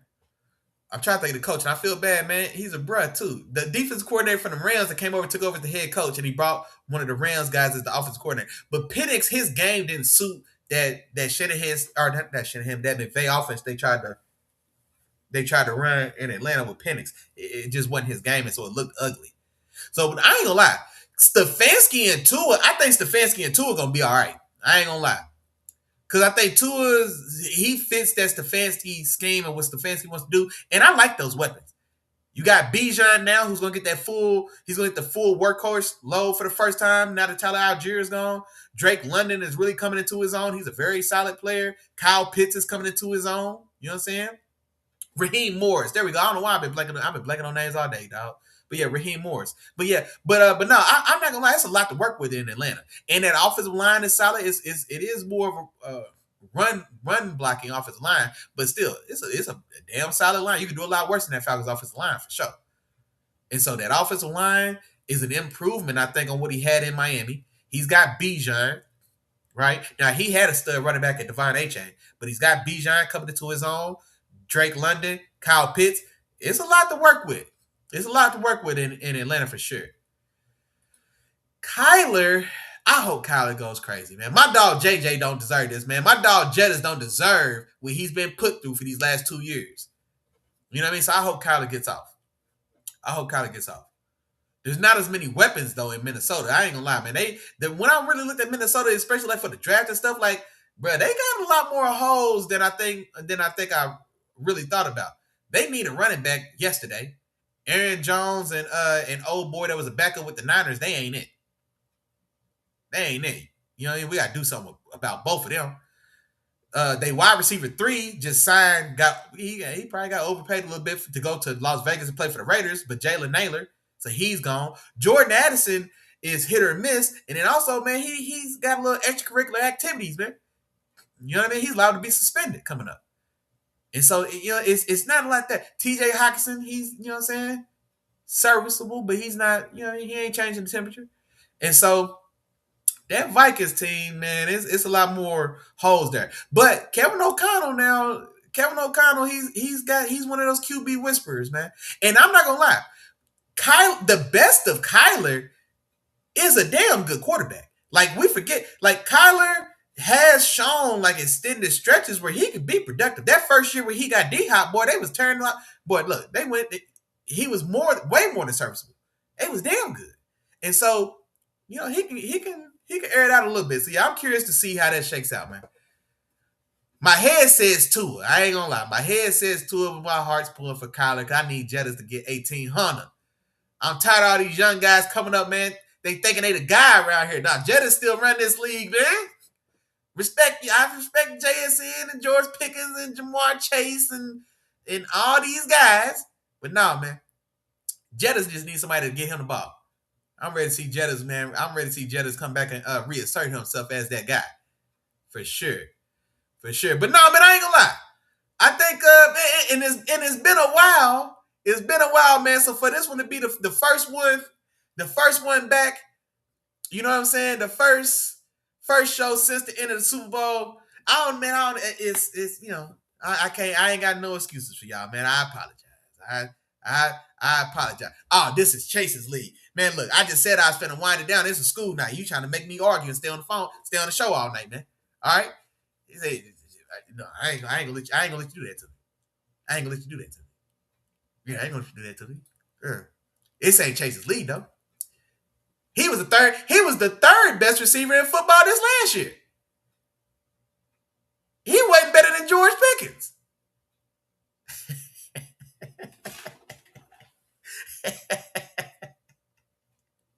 Hey, shout out to my dog Chop, man. But seriously though, it felt good, man. It felt damn good getting back on this camera, man, talking to y'all, man. I'm glad. I appreciate y'all tapping in with your dog. Like I said, wasn't no notice. I've been telling myself I'm gonna get back in front of this camera, man, and tap in with my folks for 2 months now since the Super Bowl, man. And I finally got off my man, and got out here, and I'm glad y'all showed up for me, man. I definitely appreciate that. Same thing, man. Ain't nothing changed. Before we get out of here, we will have a real member roll call. Y'all know what's going on. First one in the door today was Sis, and she said it feels good to be back. You know what's going on. I appreciate you. Let's see, Bondu showed up, had a blessed show. As always, I appreciate you. Lady, my dog J2 Trill showed up holding down for the Cowboys. Hey, I appreciate your homeboy. Let me see. My dog Hoppy was in this thing. Hey, my dog Hoppy was in this thing real strong, man. He said he wants his Chiefs to take the best player available at 9. I was like, man, y'all got too many holes, man. Y'all lost 3 starters in that secondary, and y'all lost 3 starters in 3 weeks. McDuffie and Jalen Watson went to LA. Brian Cook starting safety for the last few years. He's in Cincinnati. Y'all can't afford BPA. Y'all got to do something in that secondary. And at 9, you probably gonna have your choice between Caleb Downs and Monsieur Lane. Now, I don't know how you feel about either of those guys or whatnot, but that would probably be the way I think y'all would almost have to go. You lost 3 starters in your secondary. But, excuse me, I gotta blow my nose. If you don't go DB, then I'd like to see you go ahead and get Kenyon Sadiq, man. Go ahead and get Kenyon Sadiq. Let the young bucks sit in that room with Travis Kelce and do a lot of the heavy lifting this year while he learns and soaks up some game, and then let Patty come back on the second phase of his career and really run it up with a new young gun, man, to take over for the OG Travis Kelce. Man, I'd like to see Kenyon Sadiq in there if y'all don't go DB. But shout out to my dog Hoppy. Let me see, man. I had a couple new faces in the building, man. Shout out to Clifton Harris. Clifton Harris, why? I shouldn't put this comment on the board. It's the only one you had. But I'm going to shout you out, man. He got in here trolling, boy.